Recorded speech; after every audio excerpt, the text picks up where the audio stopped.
segment and our results for today. So here's who we're going with. Of course, every day we pick who we think is going to have the hot bat that night. So Dick Ember going with Matt Kemp.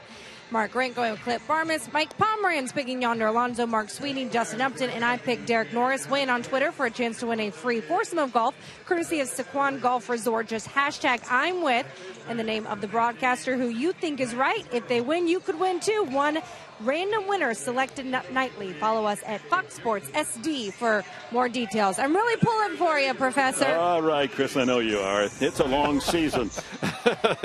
In today's game, we're participating in the Home Run Challenge. Today, every Padres home run in the game raises $12,500 for prostate cancer research. You can make a pledge by going online to homerunchallenge.org. So far, the Home Run Challenge has raised over $1 million for prostate cancer research. Here's the Padres lineup today, brought to you by Toyota. New manager Pat Murphy has moved the pieces around a bit. Center fielder Melvin Upton will start it. Then Derek Norris at first base. Justin Upton, Matt Kemp is the DH. Yonder Alonso moves over to third base. Clint Barmas hits sixth at shortstop. Will Venable is in right field today. And Austin Hedges behind the plate. Corey Spangenberg with the DH in effect in the American League will bat ninth. And we are underway as Upton swings at that first pitch. 61 degrees, a cool sunny day in the Bay Area. High fly ball, shallow and right, drifting out. And coming in, comes ready for the catch, and Melvin Upton is gone. Time for our Verizon Wireless scouting report. Right-handed pitcher Kendall Graveman, a youngster, two-seam fastball, heavy on that sinker. He throws a cutter, slider, and changeup, and he relies heavily on that sinker to get ground balls. What a great opportunity for this kid. He was in the Brett Lowry trade from Toronto. Prior to this year, only 29 days of service, so this is a good opportunity for him here in Oakland. Derek Norris hitting second.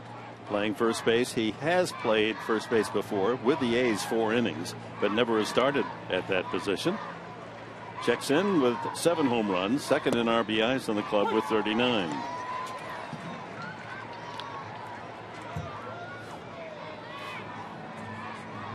Graveman, the mortician, is from Alexander City, Alabama.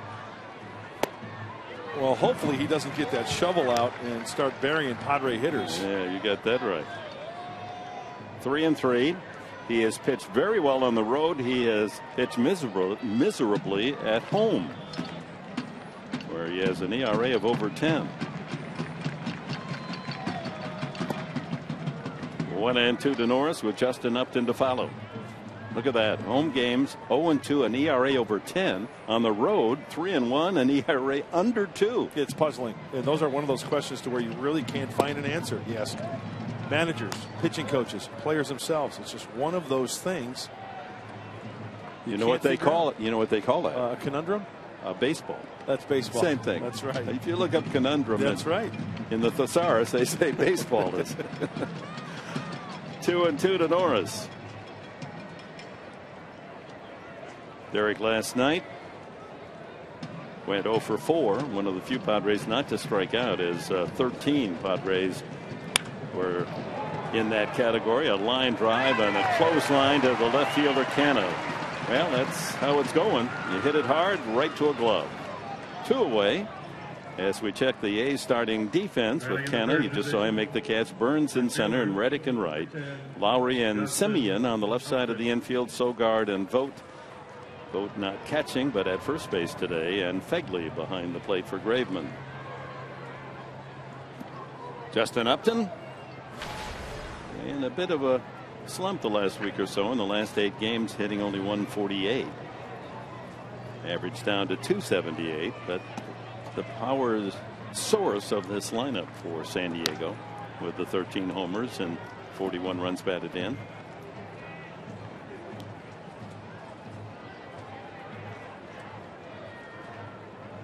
Not a cloud to be found here in the Bay Area. I'll tell you what, give me 61 and clear like this. I'll take this every day. Just love it. Comfortable for everyone. In the sun, you're warm, but not not beaten up by the Rays and perspiring. Just ideal.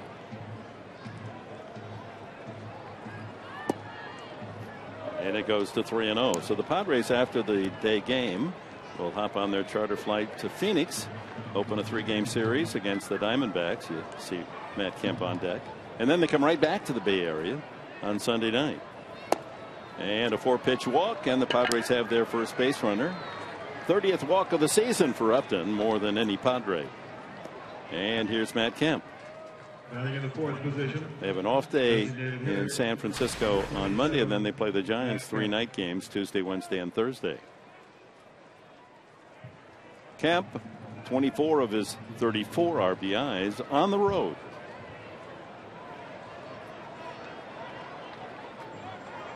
And he's hit safely in 8 of the last 9 road games.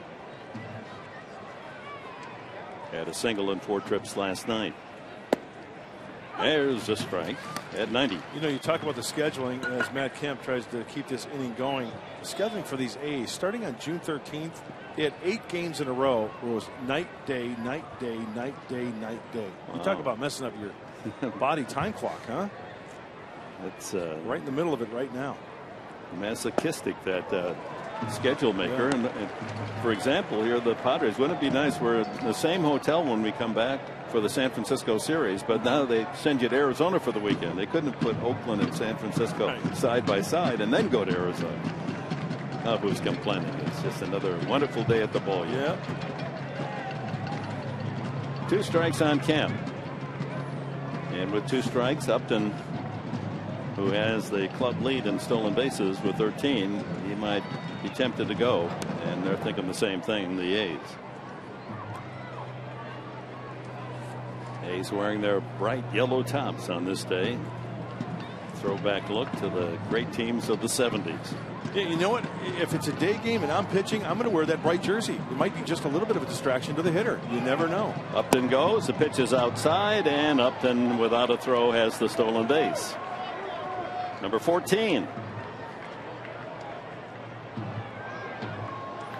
Well, let's check out the leg kick. Graveman, high leg kick, tries to be quick to the plate, and Fegley just holds on to it. Probably the right thing. Couldn't find the handle. No use trying to throw it and airmail it in the center field.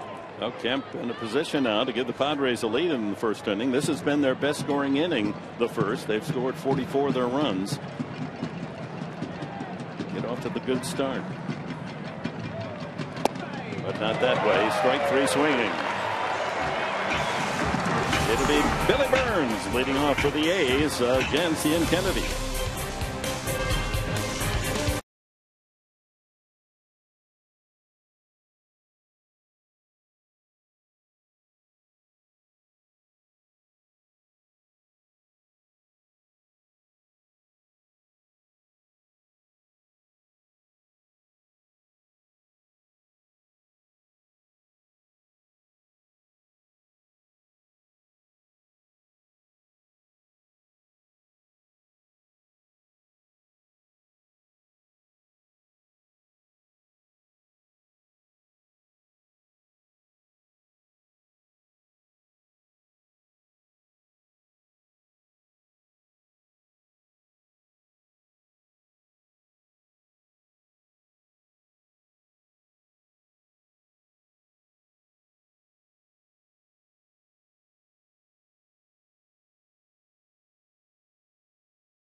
Dos adios.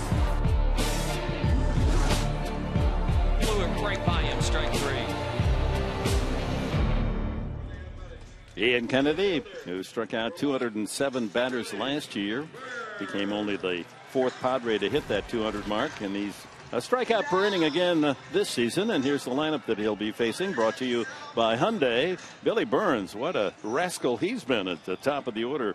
The A's after the Padres, then Simeon Reddick. Vogt, who leads in home runs and RBIs, is the cleanup hitter, batting at fourth and playing first base. The DH, Billy Butler, hit the 3-run home run in the first inning last night. Then Lowry, Canna, Sogard, and Fegley. Burns on the first pitch last night set the fuse, lit the fuse, a double, and the A's went on to score 4 times and take the early lead on their way to a 16-2 pounding of the Padres. He's hitting .316. That leads the A's. You know, anytime he hits the ball to the outfield, he's thinking double. We saw it last night, right out of the get-go. That's a strike, 1-2. He has a current 8-game hitting streak, and he leads all American League rookies. Billy Burns in hits, 56 base hits. Nice line, 96 pitch effort for Ian Kennedy last time out. Strike 3 call. Burns caught looking, a fastball on the outside corner. Brings up Marcus Semien. Batting in the second position, the shortstop. Yeah, that was actually off speed on the outside corner. Threw him a changeup. Yeah, that had some funky movement to it, down and away, and a nice frame job right there by Austin Hedges. Semien grew up in the Bay Area. Went to Cal. Dad went there as well, was a footballer with the Bears, a wide receiver. And taught his son, Semien, to be a Giants fan, not an A's fan, although the Coliseum's only about 20 minutes from their home. In fact, as a gift on his 14th birthday, he went to a Giants game, and it happened to be the game where Barry Bonds hit his 700th home run. Nice. 1-1. You know, I asked Bob Melvin about Semien yesterday. And of course, he's got the errors, but Bob Melvin said one thing. He said a couple things. First of all, he's a great kid. And secondly, he's a Cal Bear, so he's got that going for him. Yeah, because Melvin went there too. That's exactly. And Mark Hanna, another Cal Bear. So they're loaded. University of California, Berkeley gear. 3-1. There's Bob Melvin. Good guy, good manager. In his 4th full season, now 53 years of age. Drive to left, Upton there. 2 away. And the Padres defense today brought to you by your San Diego County Ford dealers. And this does need an introduction. Yes, that's right. Alonso at third. Barmes and Spangenberg up the middle. Yes, Norris not catching but playing first base. Outfield, the 2 Uptons with Justin in left and Melvin in center. And then Venable accommodates them by moving to right field. And Hedges behind the plate for Kennedy. Josh Reddick batting .303. And the shift is on. Strike 1. Fastball at 91. Student body right side. You know, it's going to be interesting. Speaking of the shift, is that something they're going to address with the owners regarding the shift? I know there's been a lot of talk. Is there going to be a rule regarding 3 on the right side? Will there be something like you can only have, I'm sorry about that, folks, maybe 2 on each side? You can only have 2. It's remindful of the NFL, where they finally on kickoffs, you had to put 5 in on each side. You couldn't load up 9 on one side, 2 on the other to balance that. So you'd have to do something like that. I mean, you can shift those guys wherever you would like. But 2 have to stay on the second base side and 2 on the third base side. Grounded right into the shift, and that takes Reddick. That might have been a base hit in a normal alignment. 1-2-3. Kennedy retires the 8th.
Amarista took the mound, his first outs as a pitcher for the Padres 2 years ago. I talked to Darren Bowlesley. That's when he approached him and said, hey, if we ever need a position player, you're my guy. He said every day Lexi practices on flat ground. Asked him about his pitches. He said fastball, max 81, guys, on the velocity, but he does throw a curveball and a change as well. And he's got a 0.00 ERA as he retired Billy Burns on that fly ball last night. Yeah, a couple of things. One thing is forever and ever, now Alexi Amarista can look online at baseballreference.com and he'll have a pitching line, which is great. Secondly, these hitters hate to hit below the hitting speed. And it's a lose-lose situation, Dick and Chris, for hitters. You face Alexi Amarista, whether you get a hit, your teammates are going to say it doesn't count. It's a position player. And if you get out, you'll never hear the end of it. Here's Yonder Alonso to start the second inning. No score here in Oakland. Alonso batting .317 to lead the team. You know, that emergency pitcher brings me back to my hero, Ted Williams.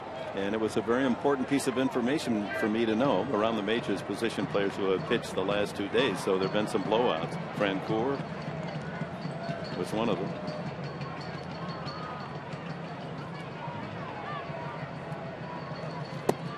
We'll show you some of those when we have an opportunity. Yeah, you had a great story about Ted Williams, the Splinted Splinter. My first year of broadcasting the Angels in 1969, Ted Williams came to town as the manager of the Washington Senators. 3-2 now to Alonso. And I had the assignment of the pregame interview, the 10-minute mandatory pregame radio interview. I've got to interview my hero, Ted Williams. Exactly. There he is over in the dugout. Ground ball right side. Easy chance for Sogard. One away.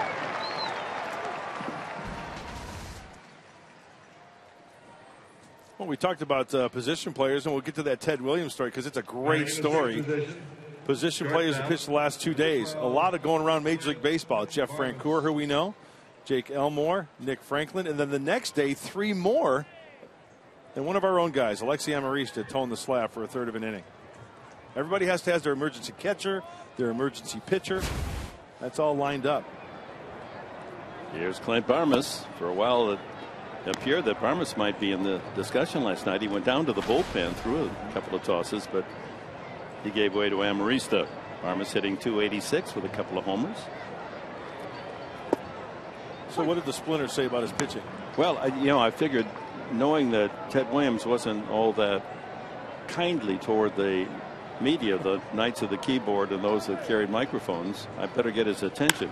That ball hit well to center field. Burns giving ground, but there's room out there near the 400-foot sign. Just a long out. So I went into the Baseball Register and I reread his autobiography, My Turn at Bat. I got to find out with some little nugget that'll get his attention, because he doesn't know who I am. I'm a first-year announcer with the Angels. And there it was. He was an emergency pitcher against the Tigers early in his career. I think it was 1940. Pitched an inning and 2/3 against Detroit. So I skipped down the dugout to the microphone and said, Mr. Williams, I'm Dick Enberg, first year with the Angels, and you were my hero. I know that doesn't matter. Wouldn't even look at me. He's just staring right through me. This is Will Venable batting. I said, I don't want to interview you about your hitting. I want to talk to you about your pitching career in the major leagues. And he spun his head, looked at me, and he says, come here, meat. An endearing term. Here's a high pop-up in foul territory, and Venable is retired. So emergency pitchers can be good, even for announcers. Hubba hubba.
All right, you guys, just take it easy. Don't jump too quickly about that third base starter in the All-Star game. Yonder Alonso just beginning. He's getting his chance today to play that hot corner. Here's Stephen Vogt. I would guess that Vogt is getting plenty of those, although not spelled quite the same way because of his performance so far with 12 homers and 47 runs batted in. Catcher, first baseman, and DH is Vogt. And quite a character, as you saw last night, as he did his impersonation of a basketball referee. Good fan base here in Oakland, although there's not a lot in attendance today.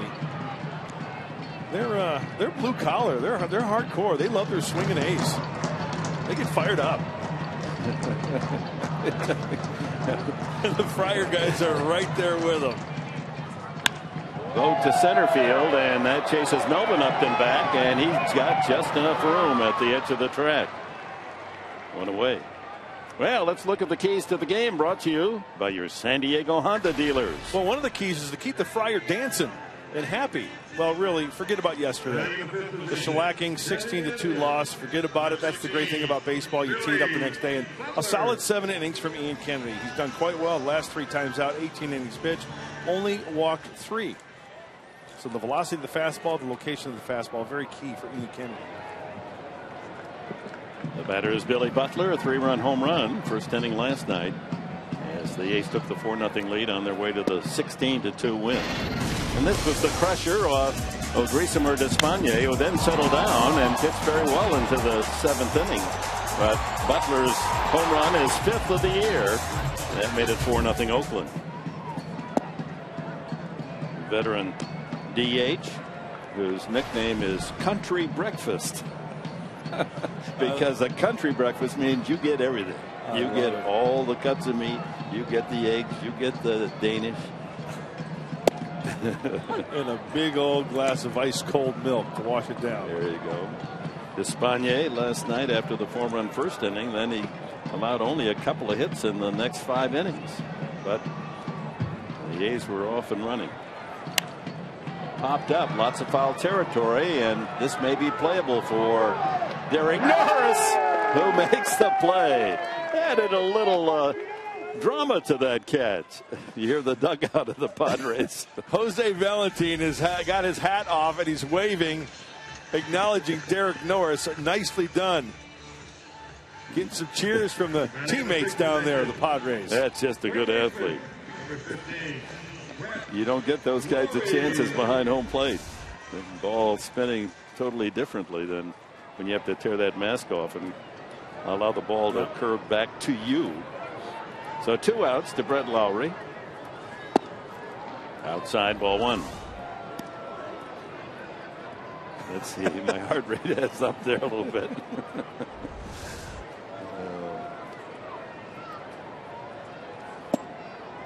You know, you talked about last night, and you just got to forget it. It's only 1 out of 162, and that's where the game can be kind. It can be ugly on a given day or night, but it's kind because the recovery is very quick. It's within the next 12, 14 hours. You compare that to football, you get beat 51-3, and you got to live with that a whole week. Your season's over. You got to deal with your coaches. You got to deal with your teammates. It was your fault. No, it was your fault. You got coaches down your throat. Let's look at that video one more time to see how bad you were. You have to have a short memory in baseball. Lowry lines that into the gap in left center field. That's going to go all the way to the wall. And Lowry can coast into second base with a 2-out double. You know, the more and more I see Lowry hit the baseball, he's a bad ball hitter. Didn't he kind of reach out last night and single something to right center field? Yeah. Very terrible swing. A pitch that was way off. Now watch this swing here. He goes down and gets this one. It catches more of the plate, but still he beats the shift as well. The shift in the outfield because Upton Jr. was playing on the first base side of second base, and he went out and got that one and split the gap. And golf shot for a double. That'll bring up Mark Canha. Canha playing in left field today. Last night he was at first base. Another Cal Berkeley graduate into the major leagues. He has 8 home runs.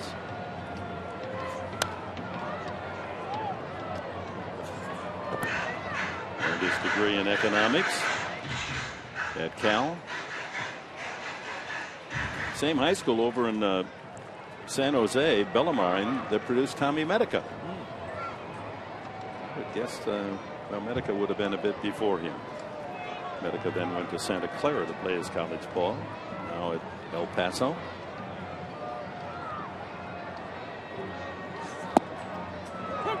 Hits the corner again, gets a call. He's painting the black. Yeah, a couple of good signs there, Dick. 92 plus the location. If you could stay right down there, he's going to have a nice afternoon. Late umpire Adam Hamari making the calls today with DeMuro, Gibson, and Gorman on the bases. Outside target. A little too far outside. As we remind you that our closed captioning for today's game brought to you by Wiener Schnitzel.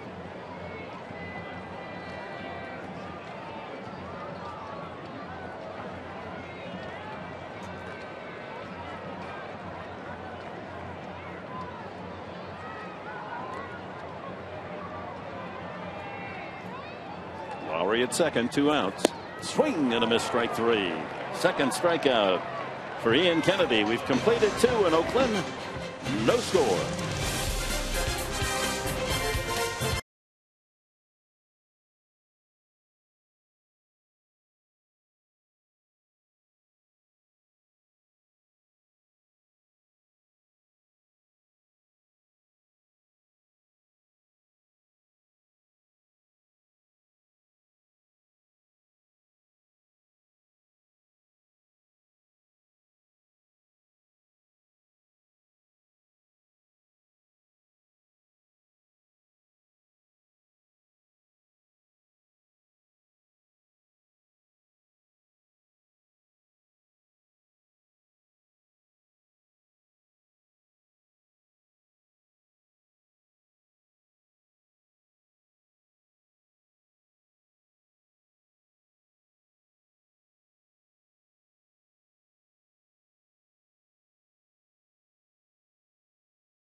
Presents Padres Baseball, brought to you by Sequan Casino, only 25 miles from Petco Park.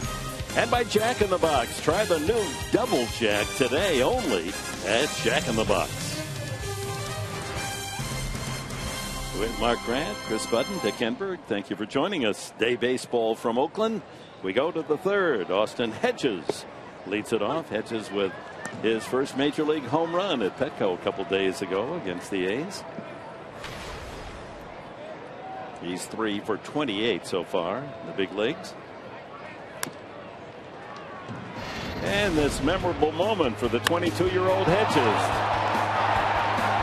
Grew up just north of San Diego and had friends aboard. That's a big swing for Austin Hedges. Congratulated by his new manager, Pat Murphy. And speaking of Pat Murphy, you really want to stick around for Padres Live, the post-game show after this game. He was kind enough to sit down with me. We had a nice maybe 7-8 minute interview. Yeah, I was watching you. You go on and on and on. Well, he's a good interview. A lot of information about his career as a kid growing up in Syracuse, New York. So stay tuned. Padres Live post-game show after this one. Hedges swings and misses. That's the second strikeout for Graveman. Batting at the ninth position. Very engaging man is Pat Murphy. Throughout his career, acknowledged as one of the better motivators in this game. Hitting ninth, Corey Spangenberg. So with the DH, some of the Padre players in their lineup position feeling a new spot in the order. Hitting ninth, Spangenberg.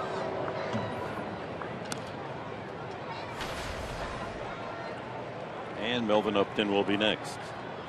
The only hit in the game, Brett Lowry's double. He died at second as Canna struck out.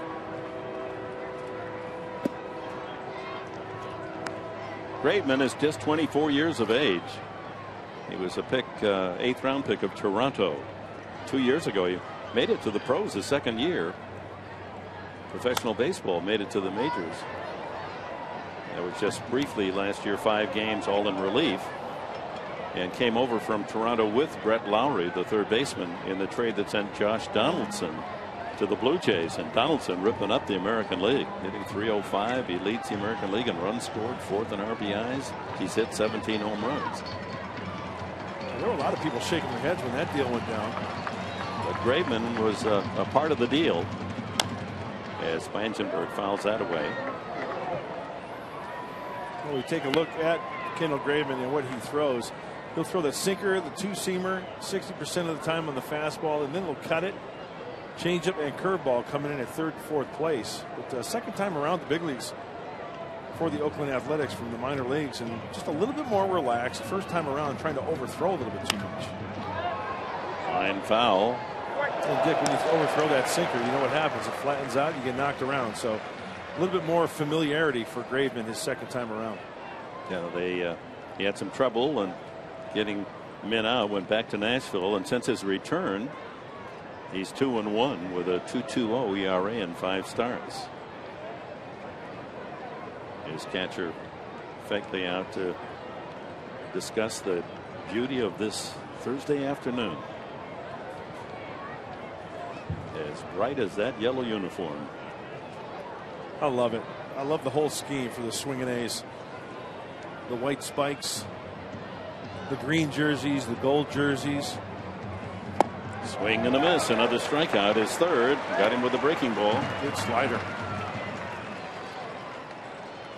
And to the top of the order, Melvin Upton fly to right his first time. Look at the glove of Feckley, down and in, and that's exactly where it finishes up. There's a point where you want to try to throw it. That's that back foot, righty on lefty, and he buried it right there. Upton with 2 outs, bases empty. Swing and a miss. He's 2 for 14 as a Padre.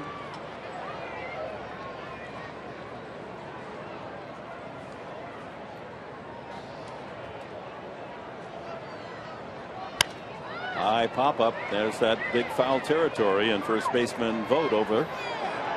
Oh, and he doesn't make the play, and Derek Norris down in that dugout must be smiling. That's the same play, and Vogt unable to come up with it. Overran that one. Dick, you made a good point when Norris made that catch earlier. You know, as a catcher, you got to back up towards the pitcher's mound when that ball's coming down, because it's going to go back towards the infield. You can see he starts to backpedal. That ball has got that spin on it. It's going to come back to you. Come back to you. Hurry up. And it's too late. So charged Vogt with an error. The A's have the poorest fielding record in the American League. Most errors. And add that one to the list, as they have now committed 64 miscues. That's 9 more than the second worst, Texas. 2 catchers playing first base today. And Upton strikes out as Graveman retires the side. Striking out Hedges, Spangenberg, and Upton.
They traded off 3 All-Stars, Gio, Homer Bailey, and Cahill for prospects coming back.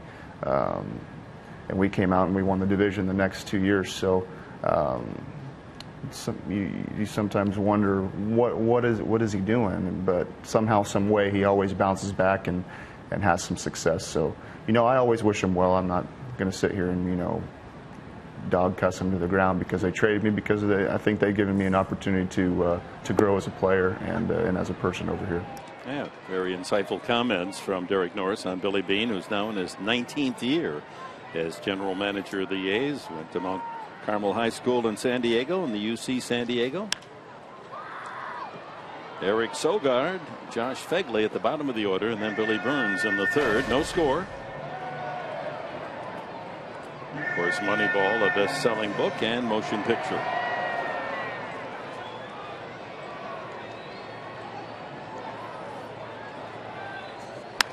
And ground ball, Spangenberg with a diving stop, and he robs Sogard of a base hit. Well done. Great play by Corey Spangenberg. Taking away a knock from Sogard, the first step, the reaction of that ball off the bat, especially a left-handed hitter. Ball's going to maybe hook a little bit, but times the dive perfectly. And look at how quickly he gets up to his feet as well. That'll bring up Josh Fegley, the catcher who didn't play last night. He's hitting .280. Product of Indiana University. A Hoosier, went to high school in Terre Haute, where he was the Indiana High School Mr. Baseball 9 years ago.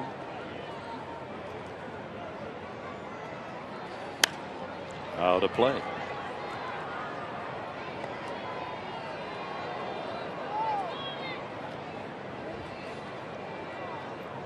Fegley's now 27 years of age.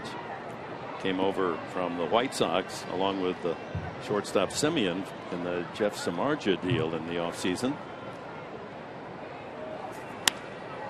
One hopper right at Clint Barmes, and he throws a little high, but Norris showing his incredible agility, toe dancing on the bag and snaring that high throw. Give it a little kick there, a mule kick, Norris. Well, he was out earlier today taking ground balls and working with Glenn Hoffman, and Clint Barmes just gets underneath this one a little bit, a little tiptoe. Nicely done, Derek Norris.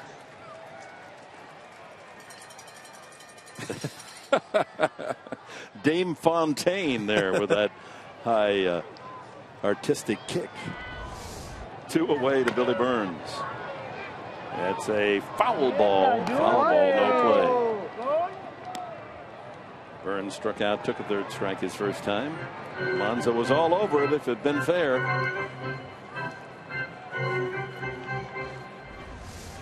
Well, you kick high to get it. You can kick back to let them know you're in tune.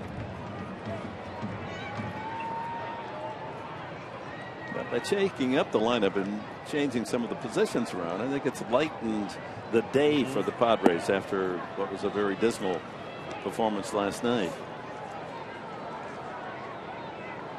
Yeah, there's a kid right there, Derek Norris, who any manager says, hey, can you play here? Of course he's going to say yes. He wants to accept the challenge. 2-1 to Burns. Good athletic genes. His dad was a terrific football player. In fact, played in the backfield with Joe Namath with the Jets back in 1974. Running back. And we talked about the long shot to make the big leagues, and Burns, 32nd round pick by the Washington Nationals. Over 1,000 players selected before him. Lines out foul, looping liner down near the bullpen.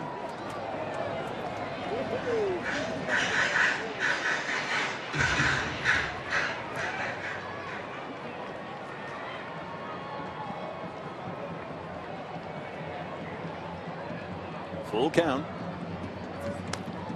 And he spoils that one. Might have been ball 4.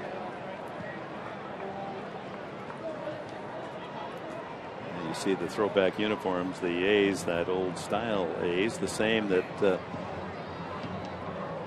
was on the uniform of the Kansas City A's and the Philadelphia A's.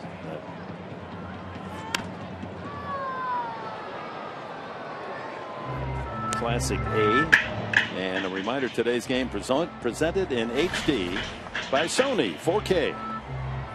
And of course, one of the most unique logos is the A's elephant that they use. Pretty unique. And I know there's a story behind that. Goes all the way back to Shibe Park in Philadelphia. Spangenberg can't get that one, and Billy Burns has another base hit. Second hit for Oakland today. Another 2-out base knock, and it'll bring up Marcus Semien. Just gets by Corey Spangenberg. Hitters probably got in the back of their mind after seeing Corey cover some ground. You got to go because you never know if he's going to glove that and throw you out. So a nice effort by Corey. And with Burns at first base, he'll warn some close watches because he has 13 stolen bases to lead the A's. And this is the time to try to steal. 2 outs. Ball 1. It's not a case where Semien was thinking about bunting for a base hit, more taking a pitch to see if Burns was going.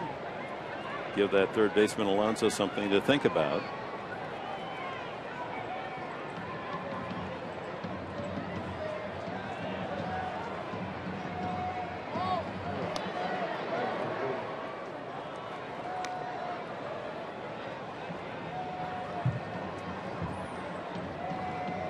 Always a threat to go. Got to be quick to the plate. See if Ian Kennedy uses the traditional leg kick or shortens it up just a little bit.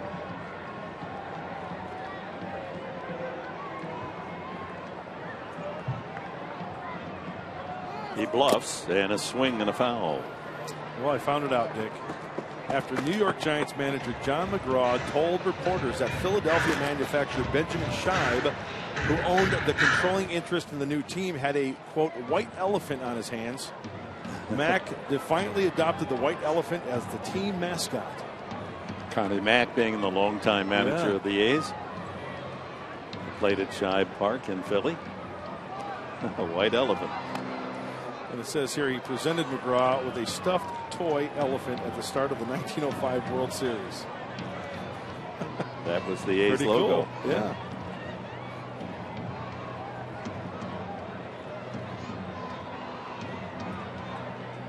Burns with his lead. 1-1 to Semien.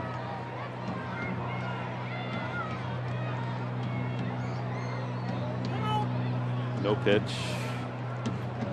Semien calling time. Josh Reddick on deck. No score. Bottom of the third here in sunny Oakland, California.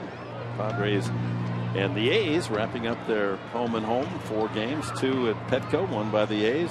Oakland winning again last night. Pitch out. And the Padres guess wrong.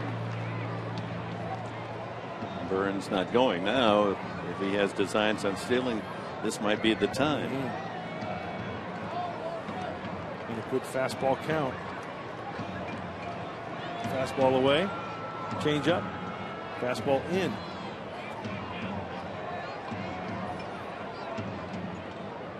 Nope, not going. Swing and a miss. Tied him up inside with a fastball.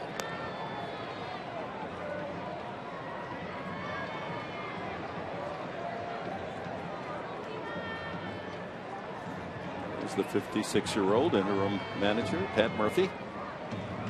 Again, a very entertaining and insightful interview with Mark Grant. Post-game show, so stay with us after the game today. Ground ball to the first baseman, Norris. Gloves it cleanly. Gold glove stuff over there from Derek Norris, and he'll be coming to bat in the top of the 4th inning with the score. The A's nothing, the Padres nothing.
good big league manager knows that that's part of the game and realizes that there can be a lot of good come out of that.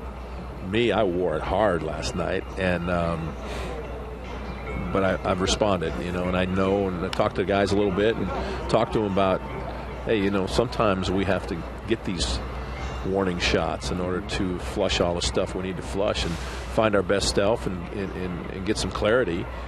Yeah, you get some insight into Murphy's managerial talents as he talks about last night's 16-2 loss. Turn that around, make a positive move off the defeat. Derek Norris leading off the 4th inning. No score here in Oakland. Norris, Justin Upton, and Matt Kemp scheduled for the Padres. I mean, he has been pulled in every direction in the last 3 days, Pat Murphy has. Just bombarded, overwhelmed. A lot going on.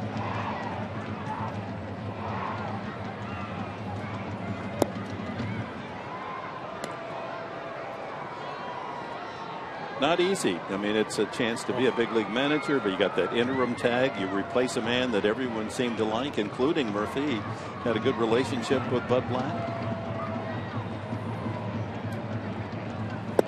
Swing and a miss, and that's 4 strikeouts in a row after Graveman punched out the side in the 3rd. Well, I mentioned earlier that Graveman has a good 2-seam fastball. That's a 2-seam fastball down and in, exactly where he wanted it. So Justin Upton steps in. He walked the first time, the only Padre base runner. He stole second, but stayed there as Kemp struck out.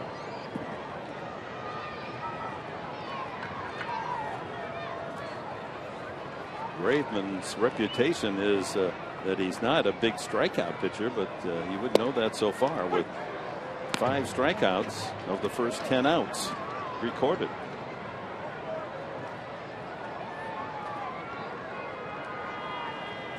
(31 strikeouts in 49 innings prior to today. And he hasn't thrown a strike yet. Yes, he did. The first pitch was to Justin Upton. He walked him on 4 pitches in the first inning. Well, you can see what Graveman's trying to do. Staying out of the heart of the plate like any pitcher should try to do. But hitting the corners nicely here and here. Staying out of the heart. Rip foul by about 5 feet into the left field corner. And Dick, just as I say that, Graveman hangs one, and Justin's just a little bit too quick out in front of it. I think Graveman is even rubbing up that onion now and saying, boy, I got away with one. Pitched at Mississippi State in his collegiate days. Just 24. Breaking ball, foot is down, waiting on it just a little bit longer, and that could be a double. That ball hit sharply to third, bobbled by Lowry, gets it back and throws him out. Hit so hard that even though he didn't field it cleanly, there was no advantage to Upton racing up the line. No, he just keeping that ball in front of you. As long as you keep that ball in front of you, you don't have to field it cleanly. You got a chance to throw out the runner. Scorched. And the accuracy and the hose from Lowry over at first base tells you a lot. He's got a gun over there. Brings up Matt Kemp. He struck out his first time. Well, the first at bat, Matt Kemp, you see the hot zone, and you see his hot zone, and look where Graveman was trying to pitch him, down and away. That's been the pattern against Kemp all year long. And first pitch is out there again. Trying to avoid that sweet spot. And, you know, hey, word travels quickly. Scouting reports, there's no secrets. They know that Matt Kemp is not swinging the bat like he should be or like he can be. At top foul. Another 2-seamer, so away, down and in, almost like to Upton. 50 pitches now from Kendall Graveman. Making his 10th start. And off the head of the bat foul. Well, that had plenty of English on it. Spins back toward the catcher Fegley. And Graveman ahead on the count, 1-2.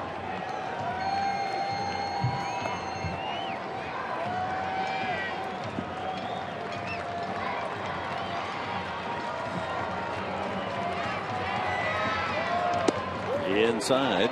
Padres looking for a win today. Their 4 losses in a row matches their longest of the season, and they've not fallen 5 games below 500 all year. And they're currently 4 under that 500 mark. They need to get things turned around. That ball hit well to left field. That'll chase the Canada back, and that's all the way to the wall. My goodness, did that carry as Matt Kemp touches them all. A drive into the left field bleachers. Number 4 for Matt Kemp, and the Padres have their first hit, and it's a big one. 1-0 San Diego.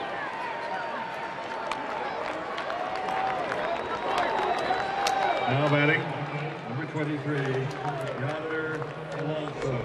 Went down and got it, didn't he? Yeah, looked like a breaking ball. He did go down and get it. Stayed back on it nicely. Good for Matt Kemp. A 2-2 breaking ball. Hitter's ballpark if you pull it here in Oakland. There's a drive into right center field off the bat of Yonder Alonso. That's going to go to the wall. And Alonso on his way to second base with a double. So 2-out action by the Padres. Kemp a home run and Alonso a ringing double. And a chance to add to the 1-0 lead. Well, the thing I like is the aggressiveness of Yonder Alonso. As soon as that home run, first pitch, hacking Yonder Alonso. Now batting, number 12. Home run, get him right back into the stretch. Break up the no-hitter, break up the shutout. Foot was down, throw the hands, and split the gap. Clint Barmas hit it deep to center field for an out all the way to the warning path, and Burns made the catch. And he swings at the first pitch, and Lowry diving stop and throws across in time for the out. Another well-hit ball for an out, but the Padres draw first blood on the home run by Kemp. 1-0.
All right, thank you, Mike. 1-0 Padres on Kemp's home run. DH now can just sit back and watch the action as Kennedy goes to work on Josh Reddick.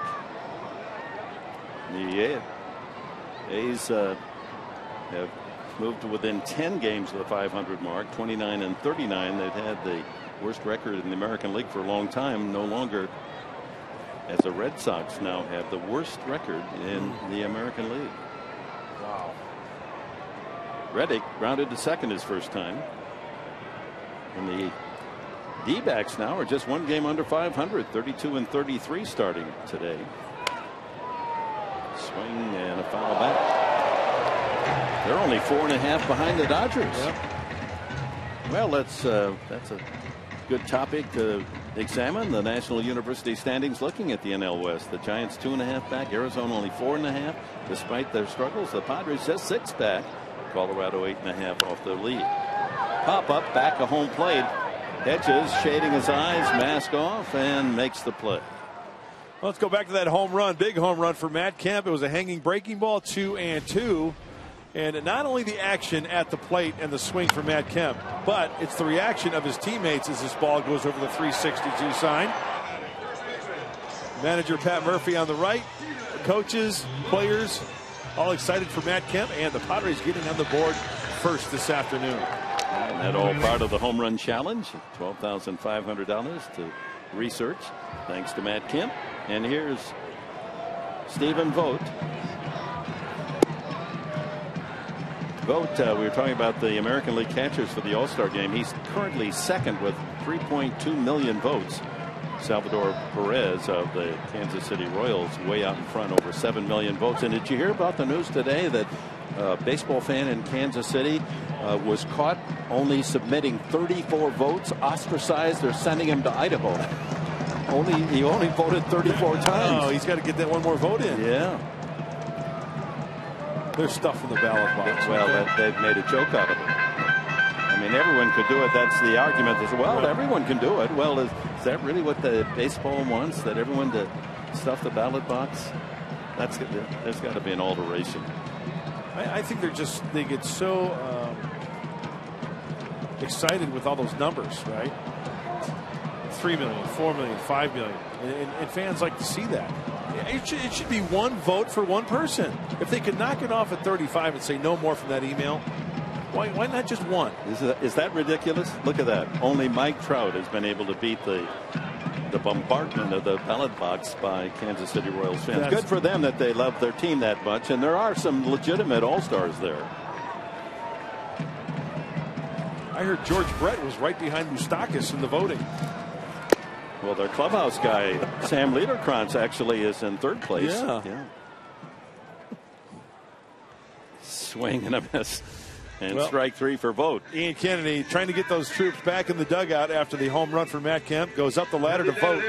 Can't get that top hand on top of it. Or the strikeout. Billy Butler steps up. He fouled out to the first baseman, Derek Norris. That's right. If you're just joining us, Derek Norris is playing first base, his first ever major league start there. And Alonso starts at third. Alonso hasn't been tested yet, but Norris has had some plays.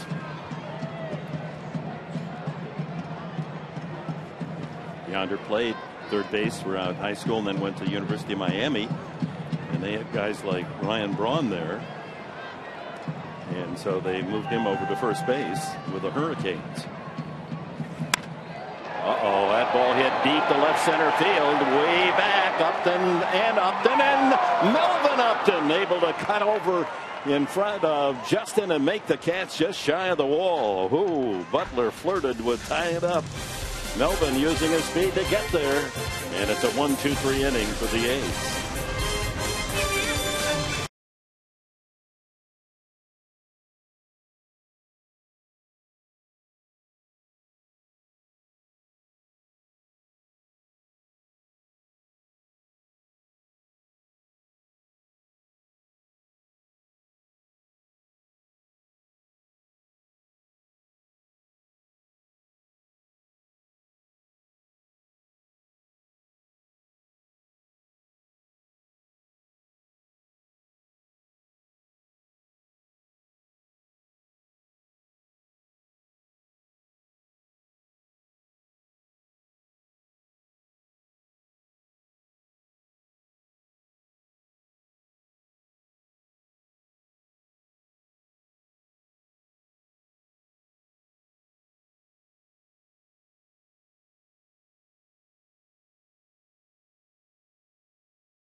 dancing Friar, but really it's the right field mission. Our San Diego fans of the game, and all of a sudden I don't really fit in, but I'm joined Tony, Brian, Corey, and Steve. You've seen him a few times throughout the game. I'm going to ask Corey first because Corey started this a couple years ago. How did this all start?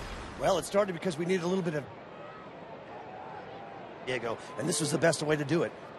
Okay, now I got to go to Tony because you've got the hair, you got the glasses, and you're kind of the yell leader out here. When did this become the right field mission? Well, me and a friend got together, and we saw what Corey was doing, the Abbott, and it was like, we got to get it going. We got to support this guy because he's supporting San Diego and the civic pride of San Diego. We need to make this happen and show the world that we're not just a bunch of people that lay down. We get loud, and we support our city. Nice. Brian, where's the next bucket list for you guys that you're going? I guess next week I'll be heading to San Francisco to catch a team and hopefully keep my string of Padre wins there intact. And Steve over here been to all 30 ballparks trying to make every major league stadium, arena, all 122 of them. And I also learned a few things. There's the Free Willy dance that they do. Certain cheers are unlocked when guys are on scoring position. It's pretty intense, guys. They brought me a robe, but I left it down in the dugout. Hey, Chris, you tell those guys I'm a big fan. I love those guys. Mark Grant, he's a big fan of you guys. And the professor loves you as well. Wait, no more dancing Friar. Got to say right field mission. You got to get the whole right field going in the robes. Got it. When I grow up, I just want to have a head of hair like that. Uh-oh. There you go. Oh, no. Oh, no. You got my robe. There we go. Oh, my. Sound of Music is next for you, Chris. I just need hair like that, right? Just got to keep the faith and grow. You want my hair? No, thanks. That's cool those guys make the trip. Love it. Yeah, they're fun-loving, and they're big Padre fans, most important of all. So Venable leads off here in the 5th inning with a base hit. Guys, by the way, losing streak, they don't wash the robes while they're in the middle of a losing streak, so I'm going to take this thing off and nip it down. I love it. I love the superstitious. Thank you. Edge is the hitter. He struck out the first time, tried to sacrifice. Move Venable up. Padres looking to add to the 1-0 lead here in the top of the 5th inning.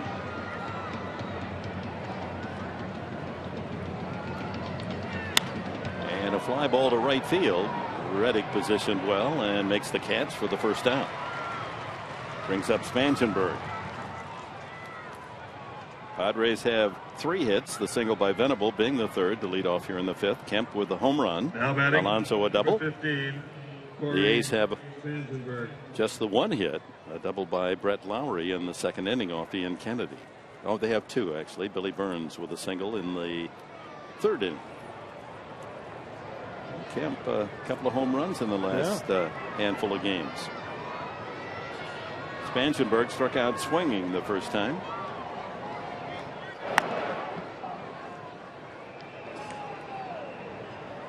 Graveman giving up the home run. He has done that in his 10 starts, 49 innings. He had given up a half dozen home runs before today. And this is a home run hitter's park. If you weren't with us last night, the dimensions here are most unusual. You go on an angle from 330 to 367, and then you come back in the power alley to 362. Very odd. It's a pretty easy shot in a power alley at 362. Maybe about as short as any in baseball. There goes Venable. Spangenberg flies it to left field, and Canna there to make the catch. And Venable back to first. 2 out. And top of the order, Melvin Upton.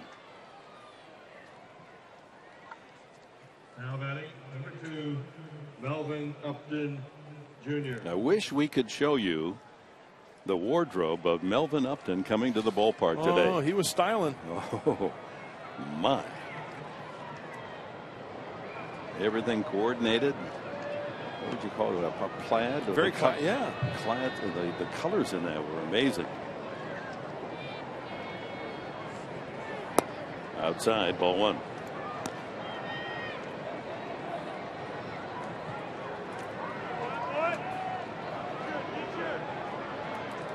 Oh, he's got the physique to model close like that. You know, his waist must be about, what, 28 inches? He is in shape. Foul back. In your day, was there one clothes horse teammate that just said, would show up and just GQ everyone else? I'd have to think about that one. Okay. That's a good question, though. Because there's always one. You're absolutely right. I thought we were going to say Mark Sweeney. 1 ball, 1 strike. I remember John Baker. You remember John Baker? Yeah, he was. Yeah, he'd mix it up a little bit. He went Mr. Peanut one road trip. He wore the ascot one road trip. He had the bowler. Had the monocle working with the walking cane. I miss John. It was fun to be around. He was. 2-1. And 3 balls and a strike to BJ Melvin Upton.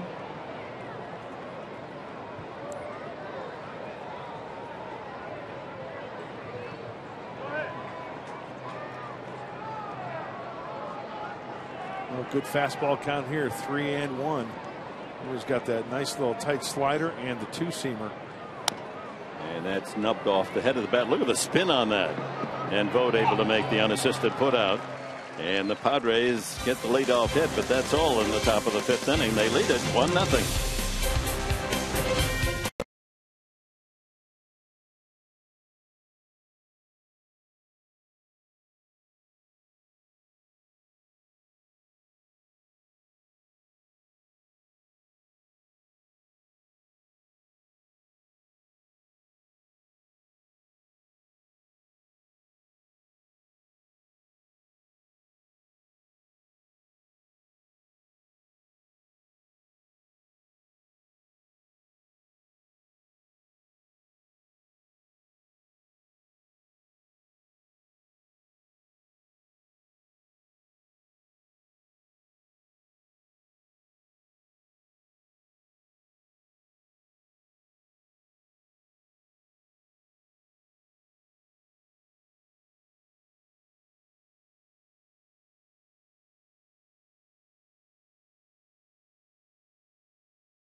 With the Padres leading 1-0, and here's our T-Mobile game changer. Major league leaders, most runs scored here in the month of June. The Oakland A's right there in 3rd place. And the only National League team on the list, the Atlanta Braves. Of course, that was boosted by 16 runs last night, and in the 3 games against the Padres, as the A's have rattled 31 runs home against only 8 for San Diego. Brett Lowry doubled left center field in the 2nd inning. He's had a hot June, hitting .360 this June. Oh, the way he's swinging the bat, throw it down the middle, he might get himself out. He's taking some pitches well off the plate for hits. The .360 coming with a double today, 1 for 1, hiking the .347 to .360. The number 1 pick by Kansas City. Check that, Milwaukee back in 2008. Highest drafted Canadian baseball player ever to the major leagues. 14th overall pick.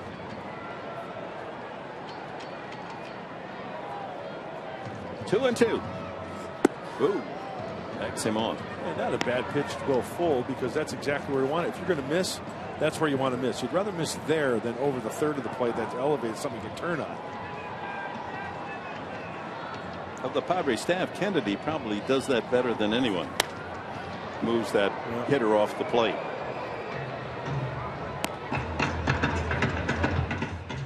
security said, I think something just flew by me. We need some help down here in that foul ball. I think I may have twisted my ankle. Medic.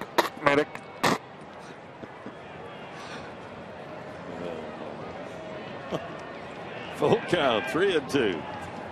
And that's the first walk of the afternoon from Ian Kennedy. The leadoff man is on. That'll bring up Mark Canha, who struck out the first time. You know, when Ian Kennedy's throwing the ball well, this is the part of the lineup that he could go through without having any walks. Well, with the way that you got the number 8 hitter Eric Sogard on deck, this might be a situation where the A's try to do something.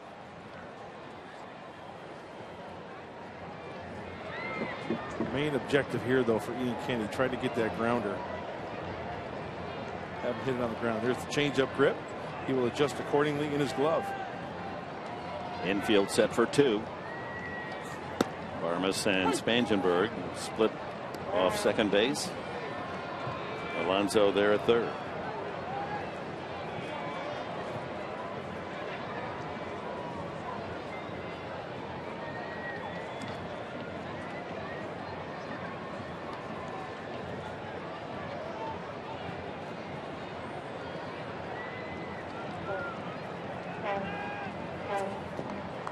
Good block by Hedges.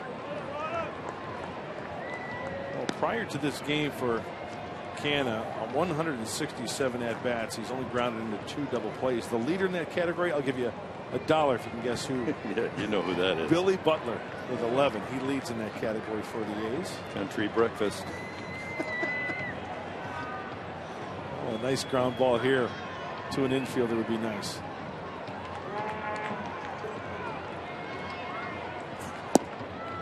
That's a good pitch. 1-2. With a nickname Country Breakfast, of course, Stephen Vogt, we've already indicated that he's quite a character. So he's decided his nickname should be Everything Bagel. And he's getting fans are coming with bagels and they want him to autograph it. Oh, I love that. I love Everything Bagels. Toasted with some cream cheese, you bet. 1-2.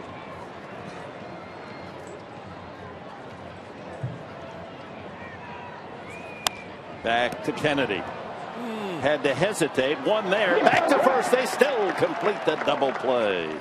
1-6-3 as Barmes, playing over in the hole, had to hurry to get to second base, and Kennedy double clutched and still fired a strike, and Barmes completes the 1-6-3 double play. Well, I thought when Ian Kennedy did that little take, as we see right here, just a little bit, you know, he should have thrown it because he's going to be there. And even when you see Barmes, he was already at the bag. You just lead that shortstop over the bag. Just throw it over the bag, almost like leading a receiver going across the middle. He'll be there. Nice double play. That cleans the bases. 2 outs, and Eric Sogard out on a good play made by Spangenberg, diving on the outfield grass to take a hit away from him. Back in the 3rd inning. Modest 7-game hitting streak.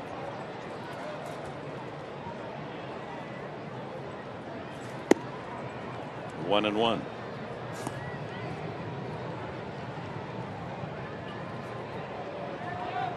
Kennedy has allowed only 3 base runners. The walk, Lowry opening this inning. Lowry's double. And a fly ball to center. Melvin circles over and makes the catch. And that's it for the A's in the 5th. The Padres still lead it 1-0.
why'd you choose Lexi? And he's the lowest to the ground.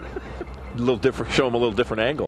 Great for the club and save the bullpen. You know, I think the bullpen really appreciated it because nobody wants to go into a game like that. Yeah. You know that, Bud. I mean, you don't want to go into that game, and especially when you can be valuable the next day. So Lexi really did a great thing for us, but it does bring levity and a nice spirit to an awful situation.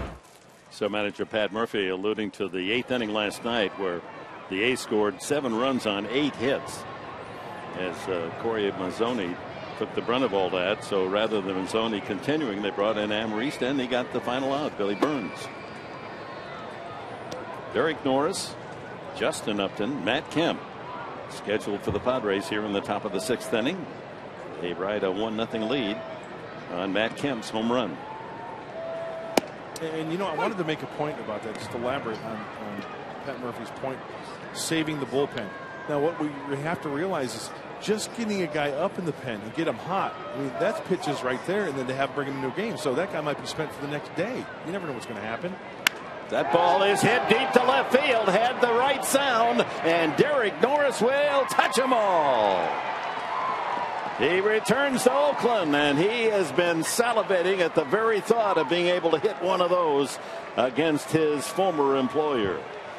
And the Padres lead at 2-0 on Norris's 8th home run of the year.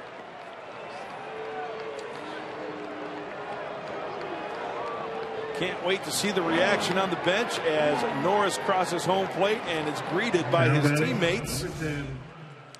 And how about some production from the first base position today? That's right. Right? We talk about the corner infielders being productive, having the long ball in that bat, and Derek Norris does just that. What a great feeling coming back to the Coliseum for Derek Norris. Kept it inside the foul pole just beyond the 330 mark.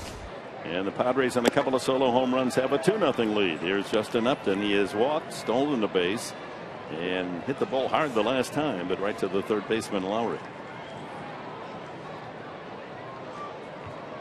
That's now 40 runs batted in for Norris. A banner season for the catcher first baseman today.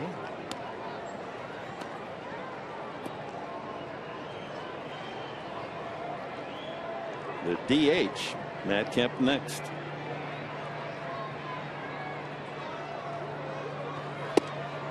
One and two. Pitch count now could be of some concern for Bob Melvin as Kendall Graveman at 72 tosses. No one out in the 6th. You know, just a little bit ago we saw Joaquin Benoit heating up in the bullpen. He probably just want to see how that wing feels. He got up there, maybe threw about 8-10 pitches. He's your 8th inning guy for the Padres when they had the lead. Now no action in that bullpen. High fly ball center field. He just missed that one. Burns waiting for it to come down.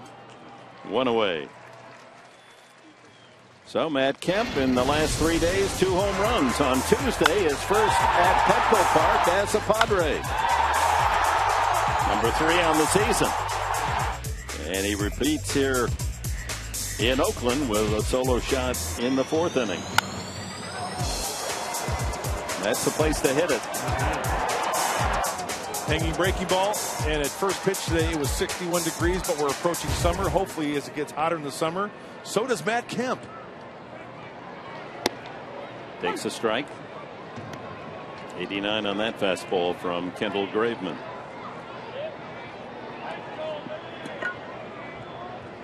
Now the Padres in the 2 games here in Oakland have hit 4 home runs. All solo. That ball driven to right field, but right at Reddick for the 2nd out. And here's Yonder Alonso, grounded out and doubled to right field. Number 23, Yonder. 2 runs, 4 hits for the Padres. No runs, 2 hits against Ian Kennedy for the A's.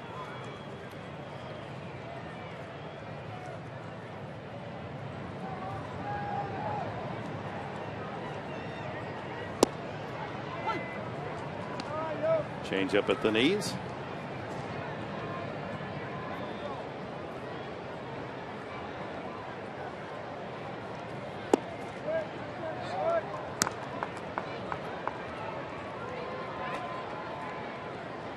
Here's another rule I would state if I was commissioner. Uh-oh. You can't redo your batting gloves once you get in the box. Everybody steps out and undoes the batting gloves. Watch. Look. Zip. No, that's just a habit. I mean, it doesn't. You know, it's not like they need to be tight. Drives me nuts. Well, they at least this year tried to cut that down. A line drive left field, but back goes Canada to make the catch. So a couple of lineouts, Kemp and Alonso, to close out the 6th inning. But it opened with a home run from Derek Norris, number 8 on the season, and that gives the Padres a 2-0 lead.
Moment in Padres history, brought to you by Geico, the last position player to pitch for the Padres before Amarista. A marathon game between the Diamondbacks and San Diego. The Padres call up shortstop Josh Wilson. 18th inning, score tied at 6, and Wilson surrenders a 3-run home run to Mark Reynolds, and the Padres fall to the Snakes 9-6. Derek Norris back at first base. Comfort of that home run, number 8 on the season. Ian Kennedy working to Josh Phegley, and then the top of the A's order. Bottom of the 6th, a 2-0 San Diego lead. He went around, and 2 strikes to count on Phegley, who grounded to short his first time.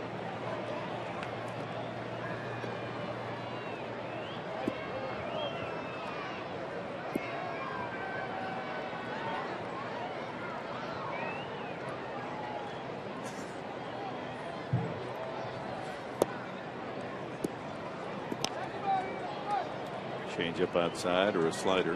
78 pitches now for Kennedy. Through 5 innings. All breaking balls so far to Phegley this at bat. Fastball in here. And he drills it to left field, and that's not going to come back. That's a souvenir, and the game is 2-1 as Phegley cracks his 3rd home run of the season.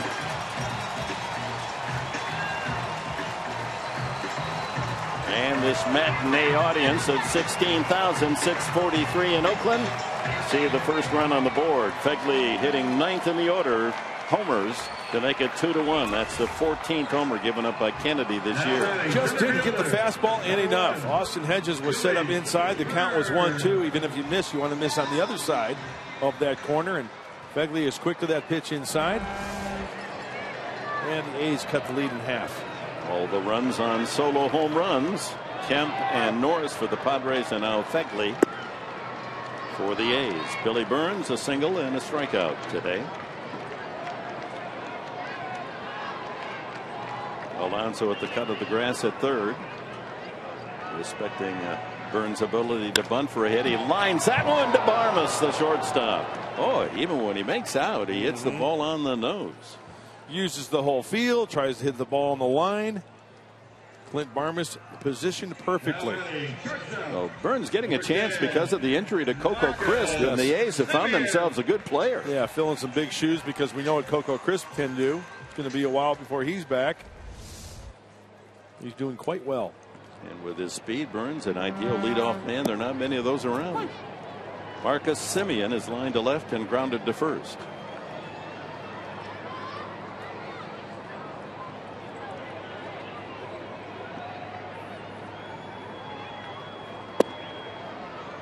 Pretty good pitch, huh? 1-1. One out now in the 6th inning, and Dale Thayer slowly loosening up.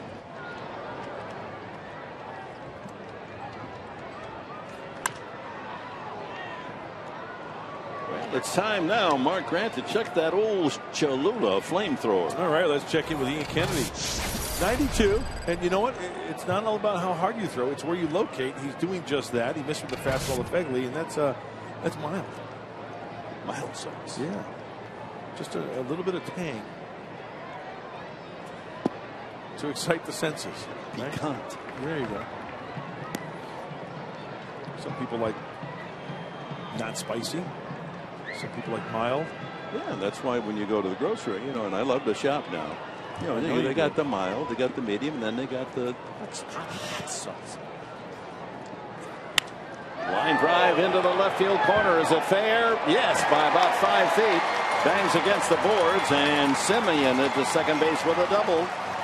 And with one out, the A's have the tying run in scoring position. Ian shaking his head right there because he did not locate the changeup. That looked like a changeup out of the hand. It sure was. Speeds up the bat, and look, on number 5 on contact, it's going to be middle in, right above the belt buckle a little bit, or right at the belt buckle. Staying on it just long enough to keep that fair. Yeah, well, that changeup up there is like a batting practice fastball. So Darren Balsley out to talk with Kennedy, with Josh Reddick, and then Stephen Vogt scheduled to hit in the 6th inning, and the home run by Fegley making it 2-1. And now one out, double by Semien. Chris Budden, what do you have for us? Quick update on Will Myers. He had successful wrist surgery to remove the bone spur on his left wrist. It was performed in Scottsdale by Dr. Donald Sheridan. So they're predicting 8 weeks for the recovery on that wrist before he can begin any baseball activities, Dick. So 8 weeks. Here we are, June 18th, July 18th, August 18th. Into September, it's it would be a mild miracle if he's able to come back and actually hit for the Padres this season. Ground ball sharply, but at Spangenberg, down on one knee to protect, and there's 2 away as Semien moves to third. And it's up to the cleanup hitter, Stephen Vogt. Old Everything Bagel comes up. I think that's so funny. I really do. That's a great name. Yeah. Somehow everything broccoli doesn't work the same way, does it? No. Yeah. Long out to center, and a strikeout for Vogt today. Spangenberg goes out into the shallow right field area. And now Barmes moves over closer to second base.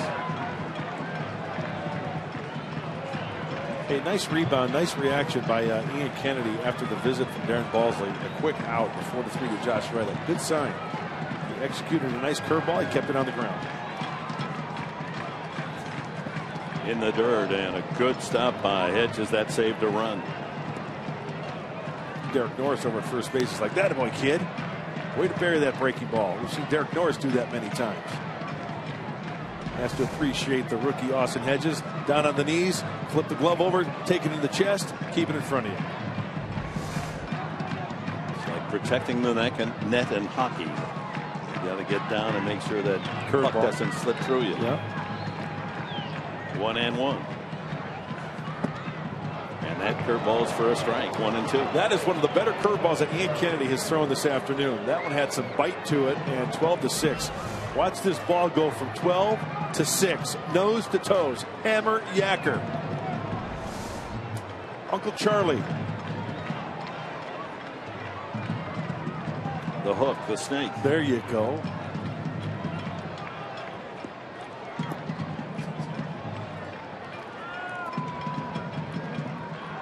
I wonder who Charlie was anyway. He must have been. Well, I could get on that. Fastball away right here. Hedges holding it right there, but it was wide. 2-2.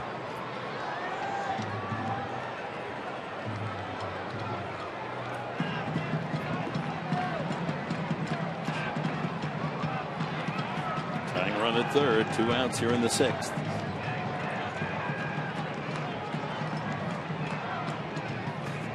And he struck him out. Went to the fastball, up and in. Leaving the tying run at third, but here in the 6th, the home run by Fegley has made it 2-1. Kennedy gets votes to end the inning.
Kemp put the Padres on the board with his 4th of the year in the 4th inning, 1-0.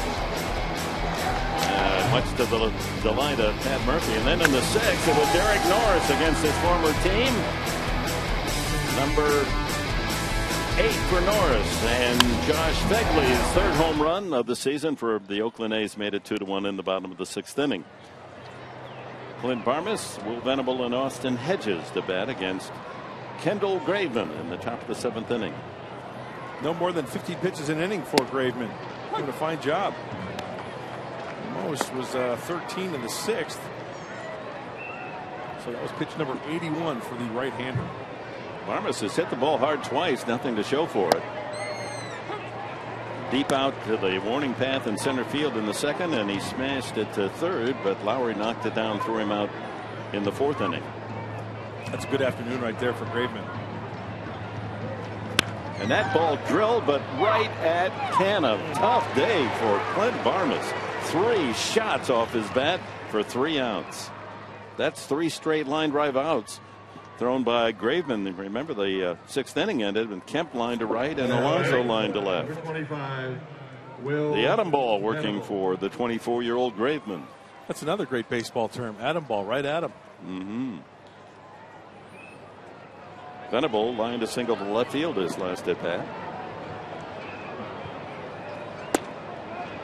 Strike 1.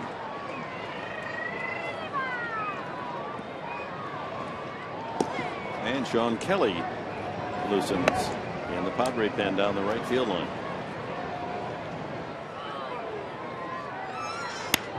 Off the fist, a looper for a base hit over the head of shortstop Simeon. Got jammed but fought it off.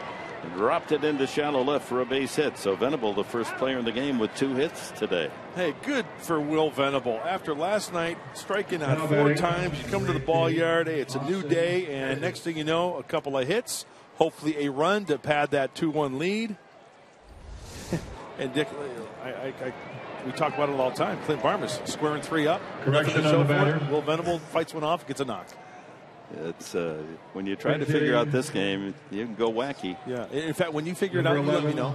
That's right. No, I'll write. It's a bestseller. If I figure it out, I'm not going to let you know. I'm going to write it.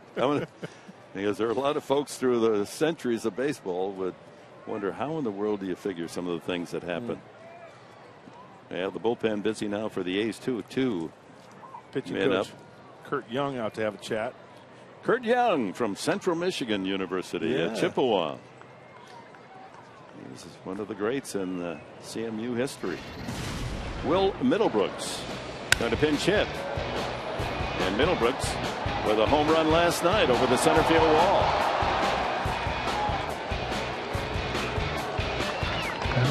His 9th of the season. Batting for Hedges. I guess Norris is going to be behind the plate after all today.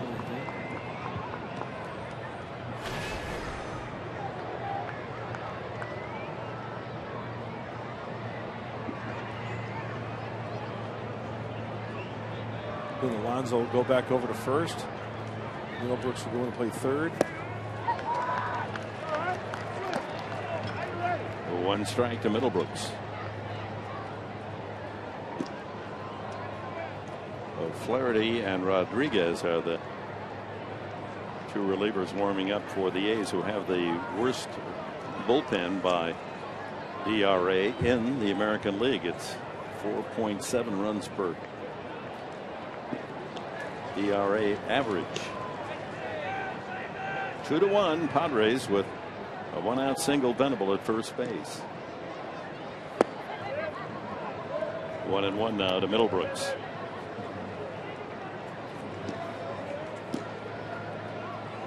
Did I hear right? The temperature in Phoenix today was going to be over 110. 117, yo. Oh man! Get out those eggs. We'll fry some out on the patio, huh? Did you bring your Speedos? Hang out at the pool with me? You bet. Man, I can't wait to see you in your Speedo. Alert the Scottsdale police. How do you find a whale in Phoenix that's on the beach? That's hot. That's a scorcher. That's where you can't even walk out on the deck. Yes. Kind of interesting though to watch the swimming pool boiling. Those bubbles coming up. Yeah, it's the spa. You don't even have to fire up the heater. That's right. I say send them right here. What do you think, Dave? The count is 1-2. Get a good jump. 1 out. Yeah, I'm gonna keep that right side open. There's a nice hole there for Middlebrooks to shoot at. 2-2.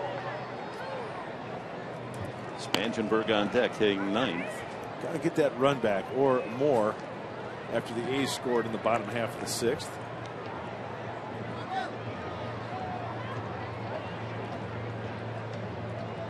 Hey, hopefully Will can get a mistake out of the hand of Graveman and send one out of here. Seems like the ball's flying to the left side of the. There he goes. You're right. Strike out. The throw not in time into center field. Venable up on his feet on that pop-up slide. Will advance to third. And Middlebrooks came very close to interfering with the catcher Fegley, who had no call by umpire Hamari. 6th steal for Venable. Down and away. No contact there as Middlebrooks goes onto the crouch, allowing Fegley to get a throw off. And that's what I love about the pop-up slide. Now batting, number 15. He is off and running. Flash look. Pop-up slide. Look at how quickly he back up to the feet in another 90 feet. And another error for the worst defense in the American League. 2 errors today. Here's a chance with 2 outs. Spangenberg to pick up that 3rd run for the Padres. Venable Good lead at third. Off the fist foul, almost hit Venable. Broke the bat of Spangenberg. Well, look at that bat boy. Is he quick? He's out there with the bat before even Spangenberg picked up the old one. I was just going to mention that. That is service. That is major league service there by that bat boy. And of course, they're on deck, around the on deck circle, and they have those extra shillelaghs down there just in case that. So they hear snappy, they get a new shillelagh.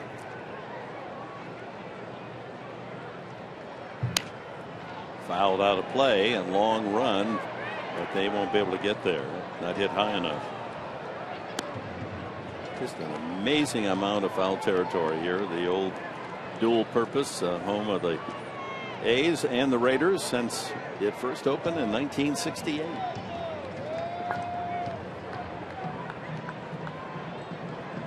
The black hole. Boy, and it is all of that. You don't want to wander in there with the opposing jersey on. They're just custodians after a Raider game. They just sweep up the bones. Yeah, if you can't get in unless you have an ugly card. Yeah. If you don't have that ugly card, you can't come into that game, into that black hole. 1-2 to Spangenberg.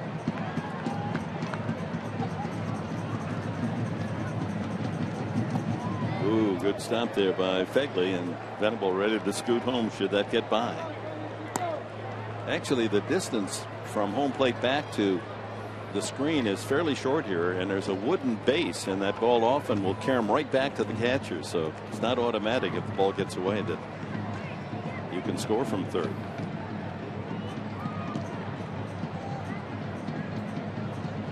.94 pitches now for Graveman.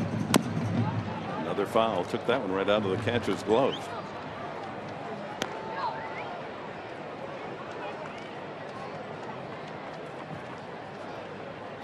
Two to one. The Padres lead here in the 7th inning. Venable at third with 2 gone. See the bat boy? He's got a Corey Spangenberg bat in his hand in case he breaks the one he has now. So he's on it. He must be a Boy Scout. He's prepared. He looks older than Spangenberg. Maybe it's Batman, not Bat Boy. Yeah, you're right. Ground ball sharply, but the second baseman Sogard there to throw him out. So the Padres leave the runner at third. Stretch half of the 7th in Oakland.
Brought to you by Ram Trucks.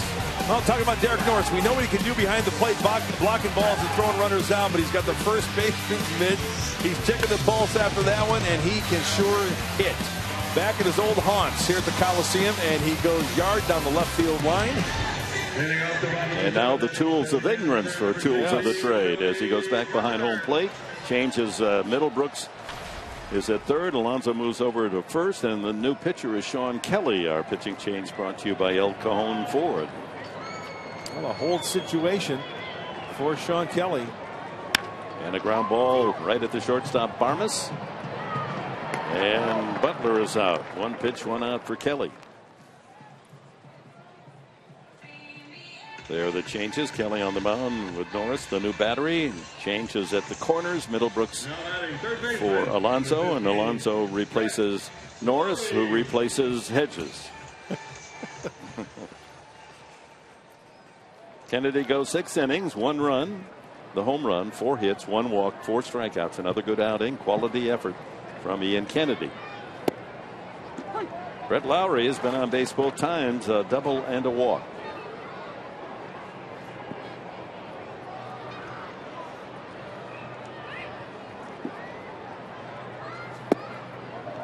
It's weird, Dick, because I was just thinking about this great game of baseball, and correct me if I'm wrong. It's the only sport to where you can't re-enter a game, right? Well, you're taken out of a basketball game on a 5 fouls, and you can't re-enter. But I mean, as a substitute, yeah, you certainly can in football and basketball and water polo. And I just wondered who came up with that rule. Hey, if you're taken out of the game, you cannot re-enter. It's just interesting. Think about the different dynamics of basketball, hockey, football, baseball.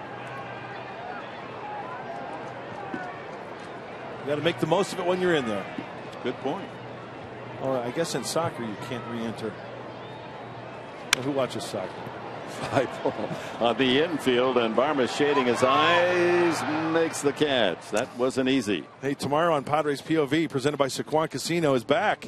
It's tomorrow. This week, Ali Sturm spends an afternoon with Will Middlebrooks and then joins Justin Upton as they show off their golf skills at home plate. Plus, find out how the Padres entertainment crew preps for games at Petco Park. That's tomorrow on Fox Sports San Diego. You don't want to miss it. Good stuff. So 2 outs here in the 7th. And Mark Canha, he struck out and grounded into a 1-6-3 double play. Fernando Rodriguez continuing to throw in the A's bullpen.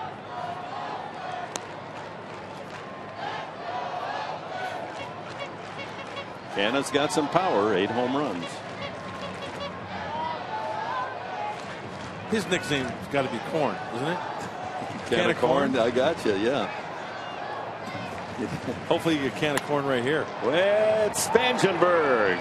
He was shaded towards second, able to go over and nail that line drive off the bat of Canha. We've completed 7.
Leading off the top of the 8th inning from San Diego, number 2, Melvin Upton, Jr.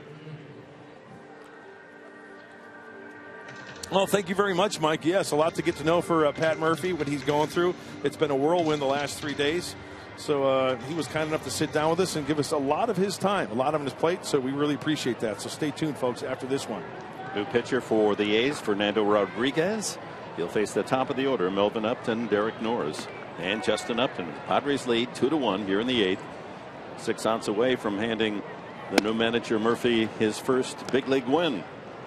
1,000 wins as a collegiate coach. Various stops, including Notre Dame and Arizona State. Sun Devil presence here in Oakland. Sparky. Friend Bobby Herbeck, Arizona State. You know, yeah, he calls it the Harvard of the West. Yeah.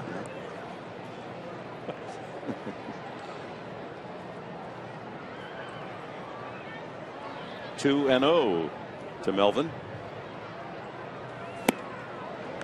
92 in the fastball from Rodriguez. He's flied out, struck out, and grounded out today, Melvin.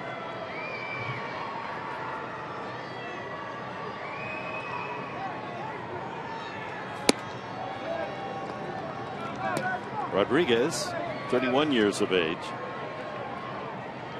In fact, this is his birthday. June 18th, 31.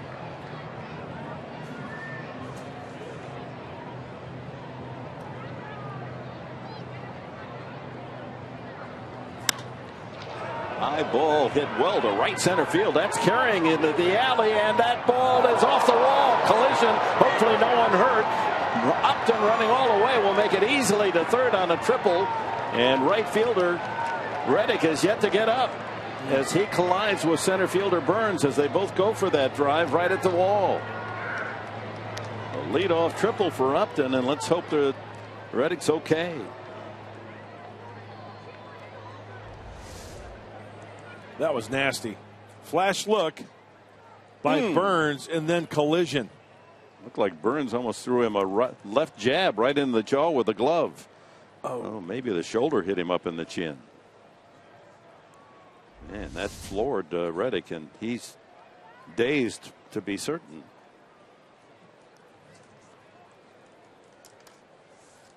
Well, we hear it all the time how the center fielder is the quarterback out there trying to take charge. And, you know, when you're running full speed, you've got the crowd to worry about. There's a lot going on. You're running. You really can't get a full voice of what the guy is saying. A lot going on, and all of a sudden a collision takes place.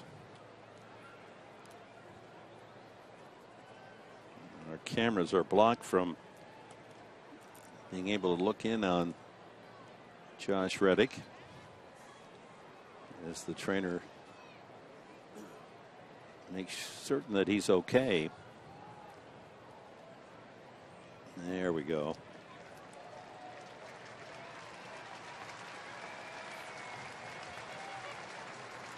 You know, it's really amazing that it doesn't happen more often than collision in the outfield. You know, balls hit perfectly there between two outfielders. They're both determined to make the play. And how do you avoid that last second collision? Reaching back at his shoulder and neck. Yeah, and that's one of those fly balls where it's those medium fly balls that's hit well, and it's a long way to go, and you really don't have a chance to get camped. And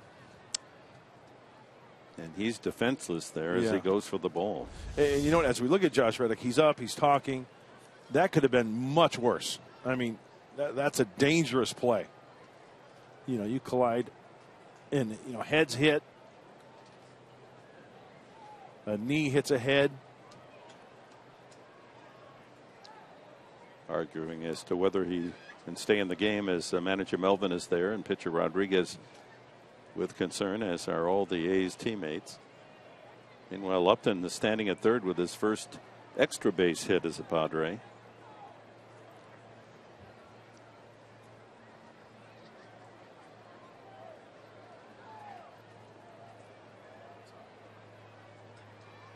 Being very cautious about whether or not Reddick should stay. And it looks as if he's going to go back to his position in right field. Good for him. Yeah, he's a gamer.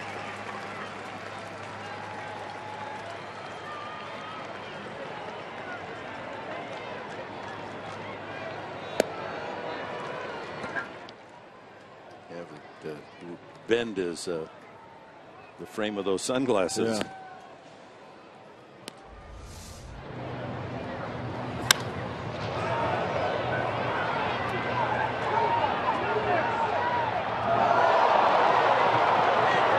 Two, big time athletes going full bore and coming to a stop instantaneously. Wow. It's a football-like collision. So Norris, who homered the last time as the hitter, but infield draws in. No one out, and Melvin Upton stands at third. And Norris slaps that foul. Infield tight, hitter's delight for Derek Norris. He's got his 40th RBI with that home run in the sixth inning. Well, just be short and quick to the baseball, but a good swing on it. Deep fly ball, get a run in. Hit it hard where it's pitched. Good stop by Fegley. Big run, big insurance run at third with no one out. Lowry, Simeon, Sogard, and Vogt in tight on the infield. Brandon Bauer ready in the bullpen at the bottom of the eighth inning. Another ball in the dirt. Trying to keep it low, get the ground ball. Go back to the sixth inning. He pulled it deep down the line. It looked like a high slider that really hung up there and didn't have much bite to it. So you can see that Rodriguez is really trying to make a concerted effort of keeping that curveball down in the zone.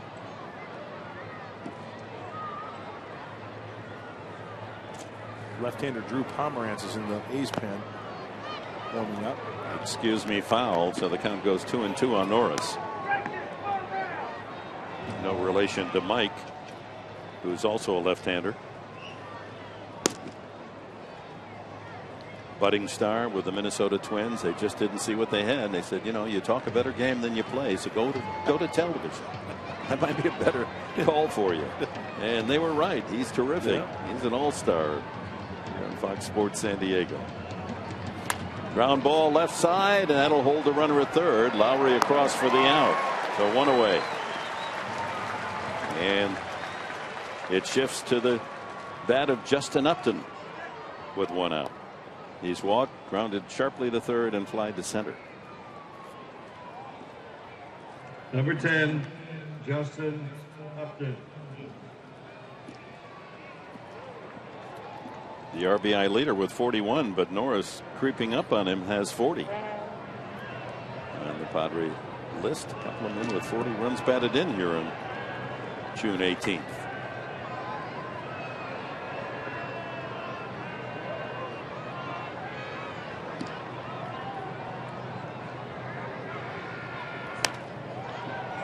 Fouled off first. Tagging is Melvin Upton. The catch is made. He's going to try to come home. That's the play, and he scores. That's where the big foul territory really pays off in that situation. A long run for the first baseman Vogt, and he's running away from home plate, and it's a perfect chance for the Padres to score a run on a foul ball to first. That's one of those situations where you can be sitting with baseball guys for hours and argue. Is that one you let drop? Is that one you got to get the out? Sure, it's only one run. He's tagging, but smart play as soon as that ball's up. And Dick, you make the good point. It's an excellent point. With the foul territory here, as soon as that ball goes up, go back to the bag, and with the speed of Melvin Upton Jr., he gone. Scores easily. Yeah, that is an interesting debate. After the fact, Oakland fans would say he should have let it drop. Here's Matt Kemp, bases empty, but the Padres have a 3-1 lead on a sacrifice fly foul ball to first. I mean, you never want to give away out, free. That's an out. Sure, he had a run for it, It wasn't like he was camped under it, but still, anytime you want to get an out, you want to take that out. It just makes for good discussion. 2-0 now to Kemp, who has struck out, homered, his 4th of the year, and he lined to right field his last at bat. The DH today, Kemp. 3-1 Padres here in the 8th. And if you ask me, you got to make that catch, right? You agree, Dick? I mean, anytime you get an out, you got to get an out. Yep, you do. That's the play. Yeah. 3-0. I mean, you could drop that ball and Upton then would hit a home run. They'd say, well, why? Right. You know, get the out. Or if it's a game, say if it's a game-winning situation, it's a long fly ball down the line, and there's a runner through. That's a situation where you let it drop. Correct. Because there's no way you're going to throw them out. You green light them 3-0, probably you do. It's on the outside edge. 94 in the fastball from Rodriguez, and again, here's the bullpen for the A's giving up a run. That's plagued them all season long, and one of the reasons they're 10 games under 500 coming into the game today.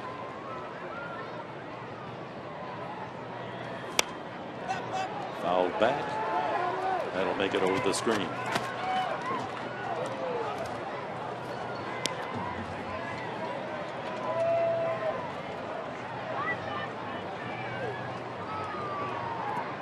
Upton with a triple, a stand-up triple when Burns and Reddick collide in the outfield, trying to get his ball off the right center field wall. And with 1 out, Upton's foul ball off first. Far enough away from home plate when Vogt caught it. Melvin able to score from third. Another foul.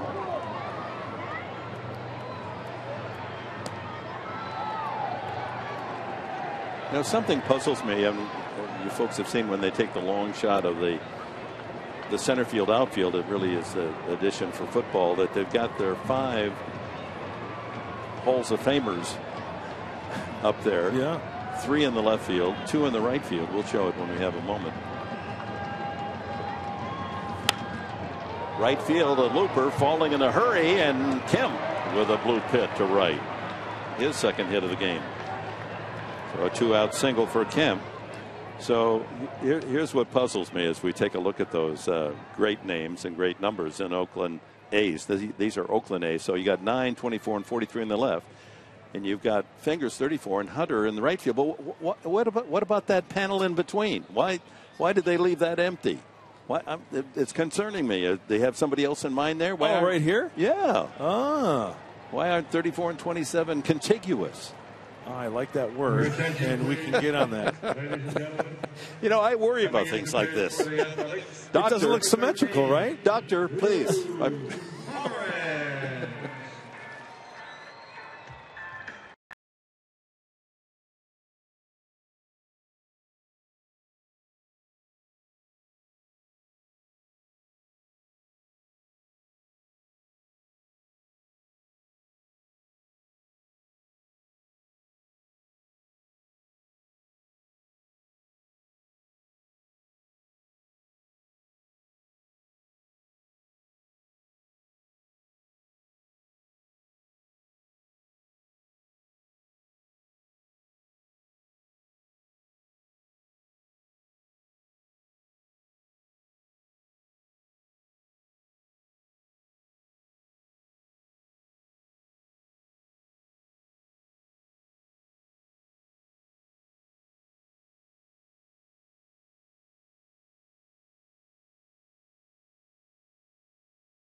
Baseball brought to you by Mercury Insurance. Log on to mercuryinsurance.com today and see how much you could save. And by Petco, what we feed them matters.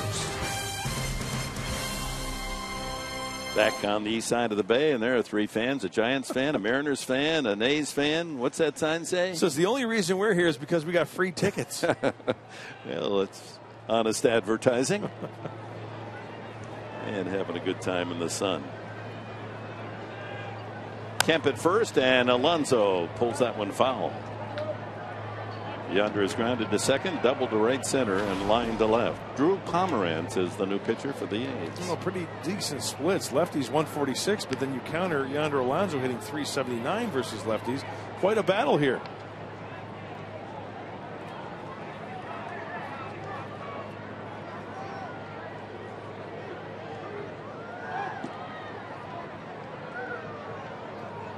Breaking ball hangs inside. 1-1. Well, the Padres head to Arizona after the game for 3 games beginning tomorrow night, 6 o'clock here on Fox Sports San Diego. James Shields has been stuck at 7-0, goes for that elusive 8th win against Ruby De La Rosa. 6 o'clock, our TV time. And Arizona today, afternoon game, hosting the Angels and trailing 7-1 in the 8th inning. Arizona a game and a half in front of the Padres at the start of today's action.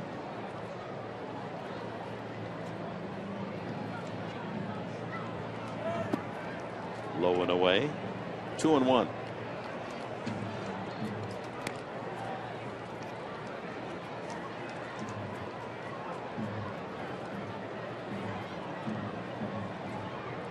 Dodgers entertain Texas tonight.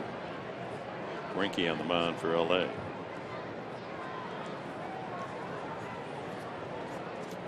Lost 3 in a row.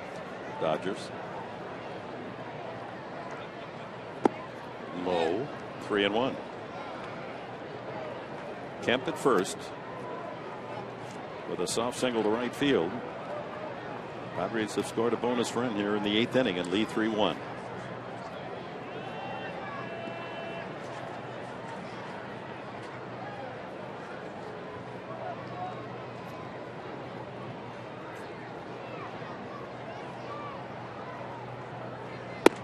High. Did he go?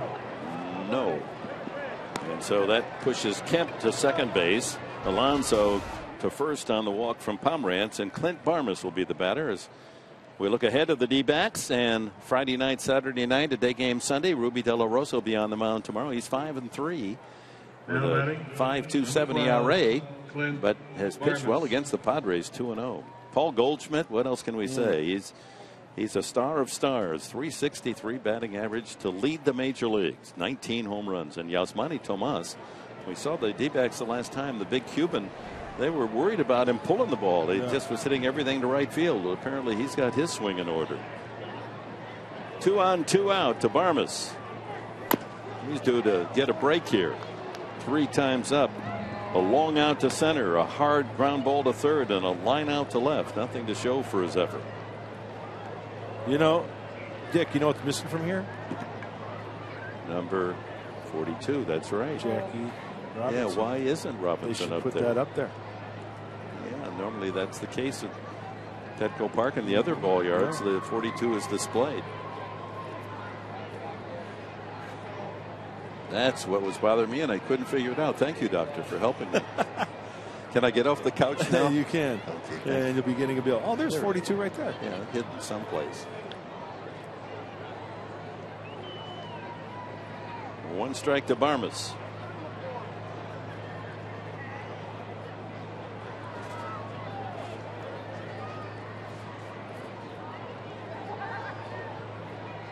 Game slows to a snail's pace once you get into that bullpen.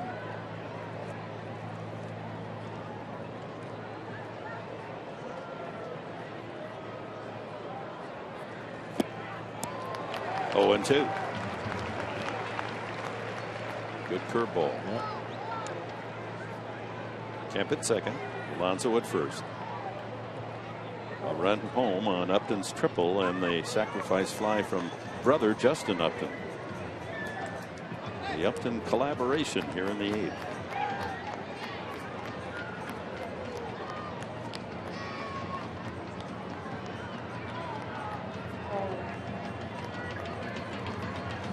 Ground ball toward the hole, and deep at short as Semien goes to second for the force. And the Padres leave 2, but they get a big run. Upton with the triple. Right center field. And then the foul fly, and Vogt makes the catch going away from home plate, and Upton's speed brings in the third run, and the Padres lead it 3-1.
So we go to the bottom of the 8th. The Padres using the long ball to take a 3-1 lead. 2 solo home runs and a triple.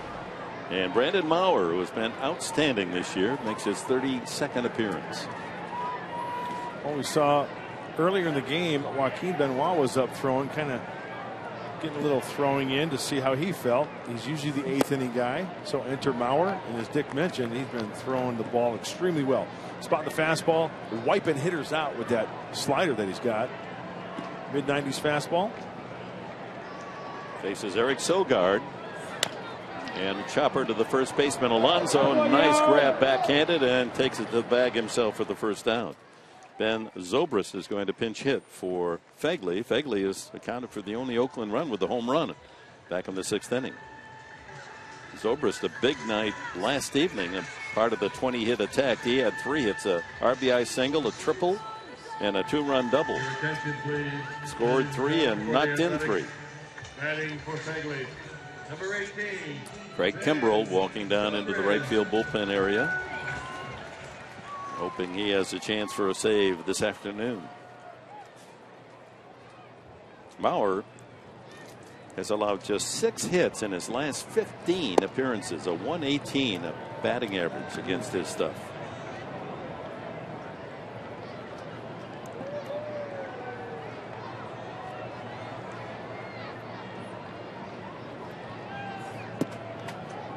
Zobrist, the former Tampa Bay Ray.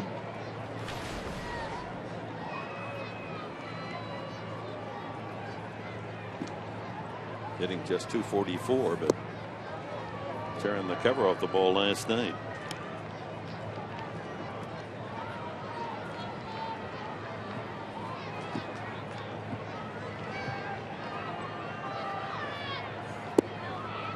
Another strike, 2-2.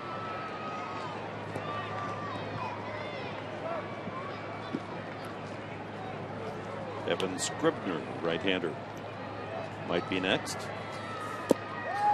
Weak swing and a miss, and a strikeout for Maurer. 2 away. Oh, you got to love that. Bottom of the order, 2 quick outs with the 2-run lead. Get out there, get right back in the dugout. Where's another look? Ben Zobrist puts together a pretty good at bat, but that's when you see Ben Zobrist swing like that, you know you're doing something right on the mound. It was a good pitch. That brings up Burns, who has struck out, lined out, and singled. So his hitting streak extended to 9 games in a row. Seems to barrel up almost everything he swings at. 1-1. Nice slider, backdoor slider on the outside corner. 91 miles an hour.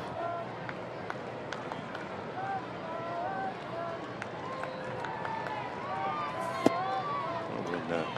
A.J. Preller made the deal with Seattle and sent Seth Smith, a very popular outfielder, good left-handed bat, up to the Mariners for this guy, Brandon Maurer. Who's he?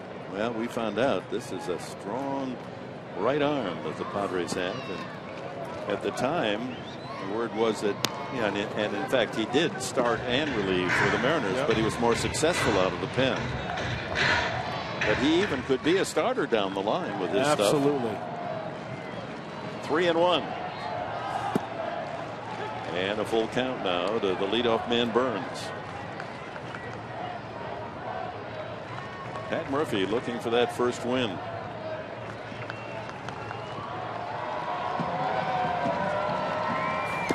Swing and a miss. Nope. Fouled it out. Fouled it out of the glove of catcher Norris. Boy, you talk about an emergency swing. Burns looked like on that swing he had a breaking ball in the back of his mind, nearly picking that one out of the glove of Derek Norris. And that's one of those plays you really can't practice as a catcher. You know, the foul tip just didn't find the pocket of the glove for Derek to hold on. And he slaps it that way. Protective swing again. Well, one piece of good news for the Padres, not for the Arizona Diamondbacks, is that Ender Encinarte is on the DL. And I was just thinking about him because he protects the plate much like Burns.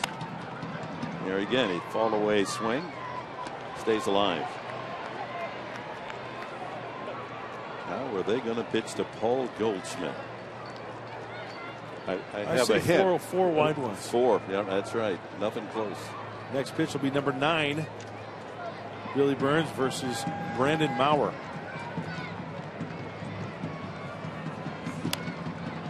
Another looping foul. This copyrighted telecast is presented by authority of the San Diego Padres and may not be reproduced or retransmitted in any form. And the accounts and descriptions of this game may not be disseminated without the express written consent of the San Diego Padres.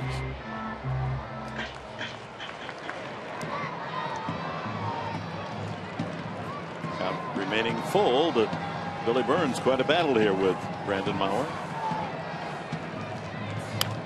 And who's going to win it? What in the Brett Butler is going on here?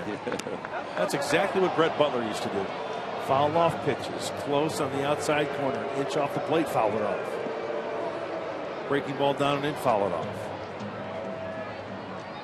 Should Burns reach safely, Marcus Semien is on deck.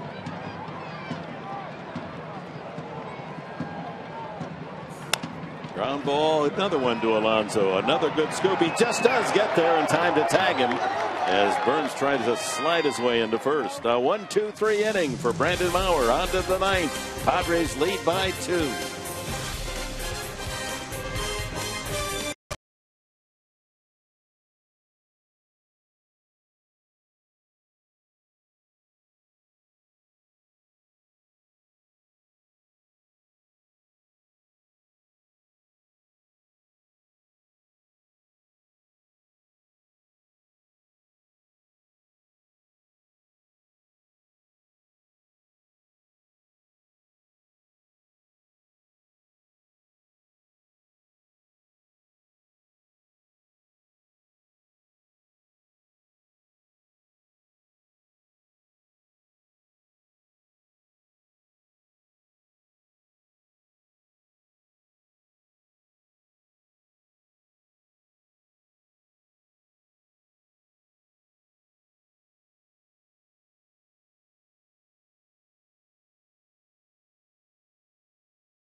San Diego.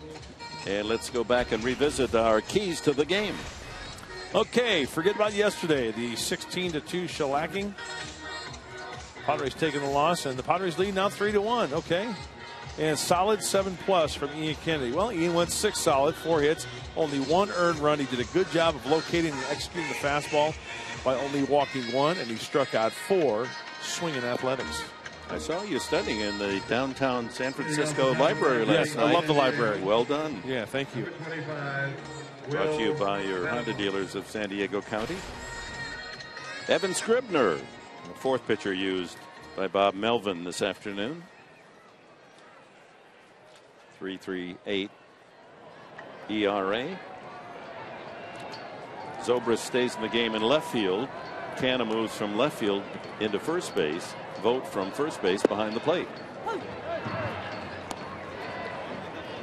Venable a couple of hits. A line single to left and a looping single to left field.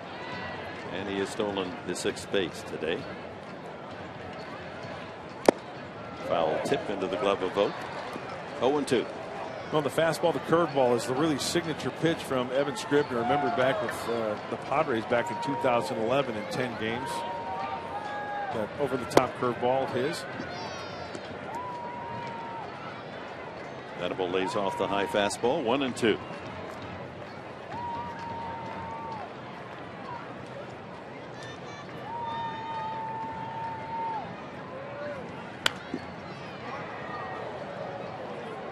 Craig Kimbrell getting ready in the bullpen. The last time he was on the mound, he gave up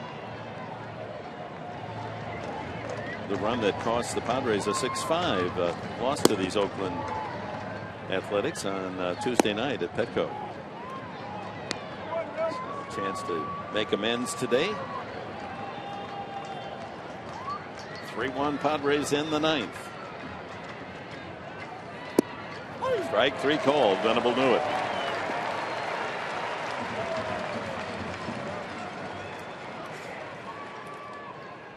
Well, let's see what Scribner goes with here. Fastball outside corner, just off a little bit, but a nice frame job by Vogt. Will Middlebrooks, who entered the game as a pinch hitter in the 7th, struck out swinging. And then it'll be Corey Spangenberg, bottom of the Padre order here in the 9th.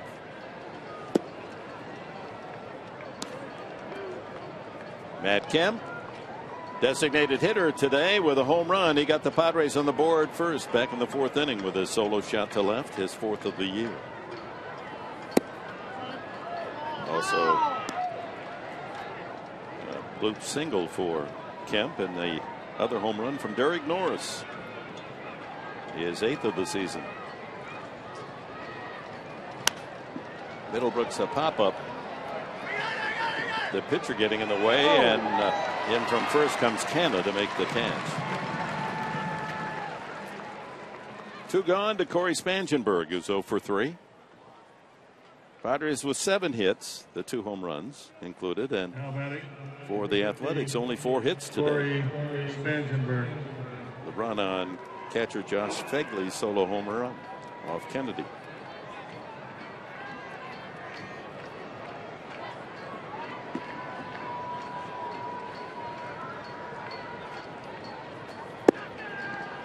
How is that not a strike? Calling the first 7 innings.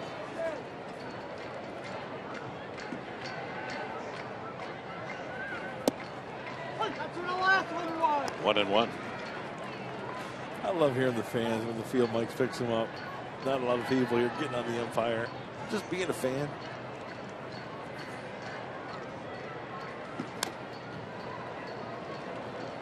A ball and 2 strikes to the Padres second baseman.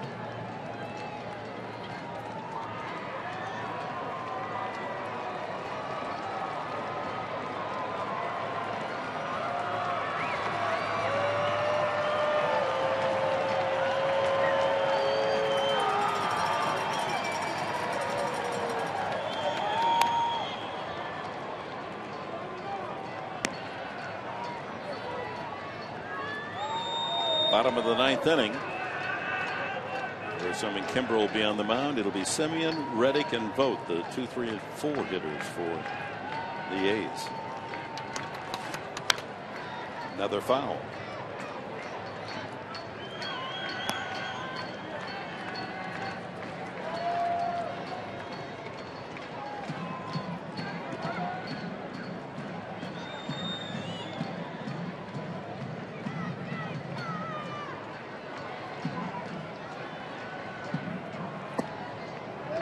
Good eye on that curveball. 2-2. Yeah, that's a tough one to lay off. If a pitcher can throw that for a strike early and then he locates it down to bounce it, that's when hitters will swing at it. Nice take right there by Corey. Strike 3 called. Takes that one. A couple of called third strikes from Evan Scribner in a 1-2-3 top of the 9th inning. And Craig Kimbrell. The fire's been lit. Padres with a 3-1 lead. They call upon Kimbrell to save it. Leave Oakland with a win today. Nothing is over until we decide it is.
Now for the Bill Howe plays of the game, Ian Kennedy.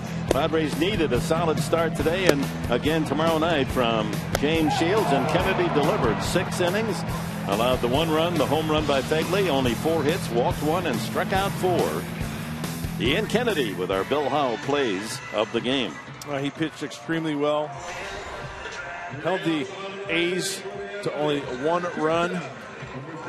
And the bullpen has been outstanding. So Kelly, Mauer now enter Craig Kimbrell with a 2-run lead. Took the loss against the A's a couple of games ago. Simeon is lined to left, grounded out, and doubled to left field. 1 of 4 hits. Off the starter, Kennedy. First one's usually 98, but only 96 that first fastball.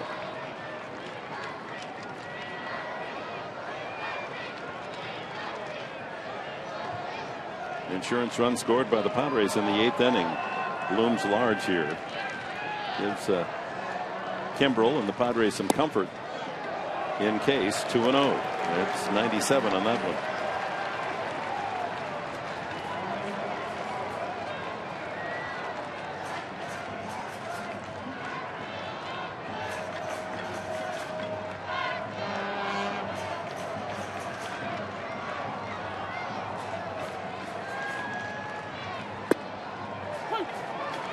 Barrels that one on the inside corner. 2-1.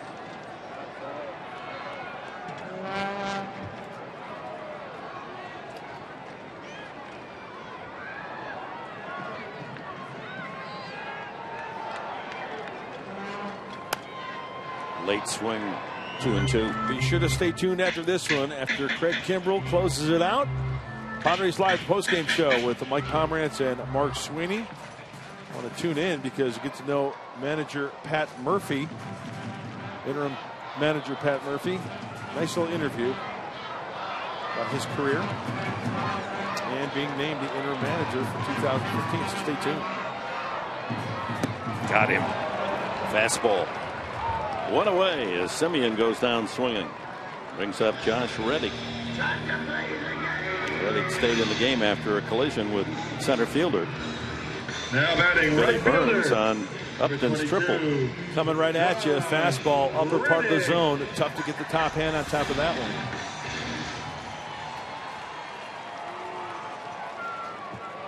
Oh for 3, a couple of groundouts to second and a foul out for Reddick.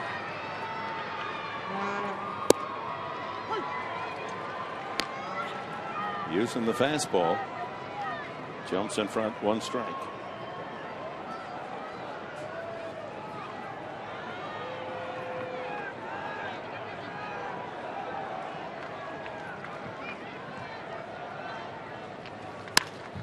Left field, hit pretty well. That chases Upton back. He turns around, makes the catch.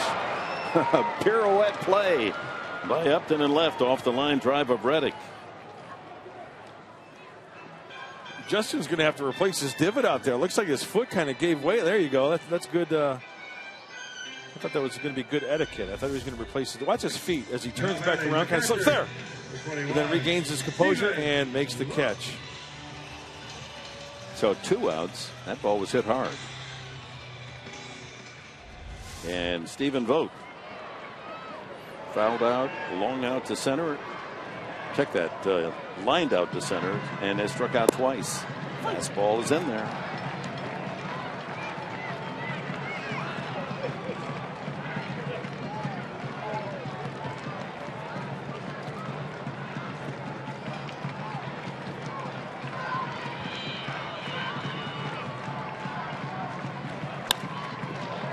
That ball hit hard to right field and just fair. Barely fair up against the 330 sign, and Vogt has a double. A's are still alive with 2 outs. They bring the tying run to the plate with Vogt at second base. Boy, he went down and got that one. Craig Kimbrell wanted it down and away, and just fair. Ball was about 8 inches off the ground. Stephen Vogt golfed that ball. 60, Billy Butler. And dangerous veteran Billy Butler with 5 home runs, 1 last night, steps up. He's 0 for 3.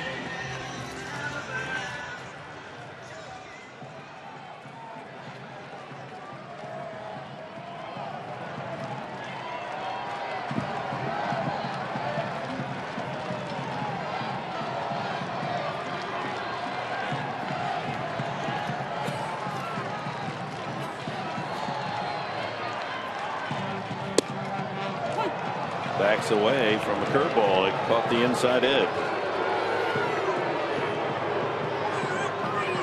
Tyler Clippard, the closer for the A's, getting ready just in case. Just easy tossing. And the bullpen down the left field side.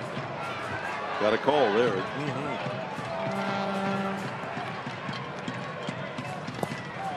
That one gets away from Norris, and over to third is Stephen Vogt. There again, how important that third run scored by the Padres in the 8th inning.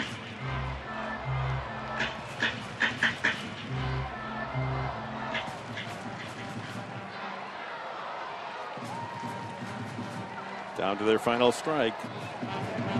Butler went after that curveball well out of the strike zone.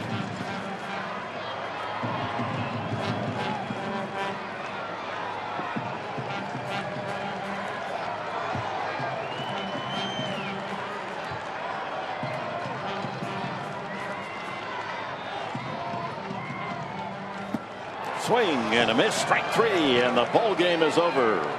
Save number 17 for Craig Kimbrell, and the Padres snap the 4-game losing streak, and manager Pat Murphy congratulated by his team and his coaches his first major league win. And with 2 Padre home runs today, a total of $2,500 was raised for prostate cancer. Make that $25,000 was raised for prostate cancer research. To make a donation, you can go online to homerunchallenge.org. Well, congratulations, Pat Murphy. He was worried he'd never get one. But the final score today in Oakland, the Padres 3, the Oakland A's 1.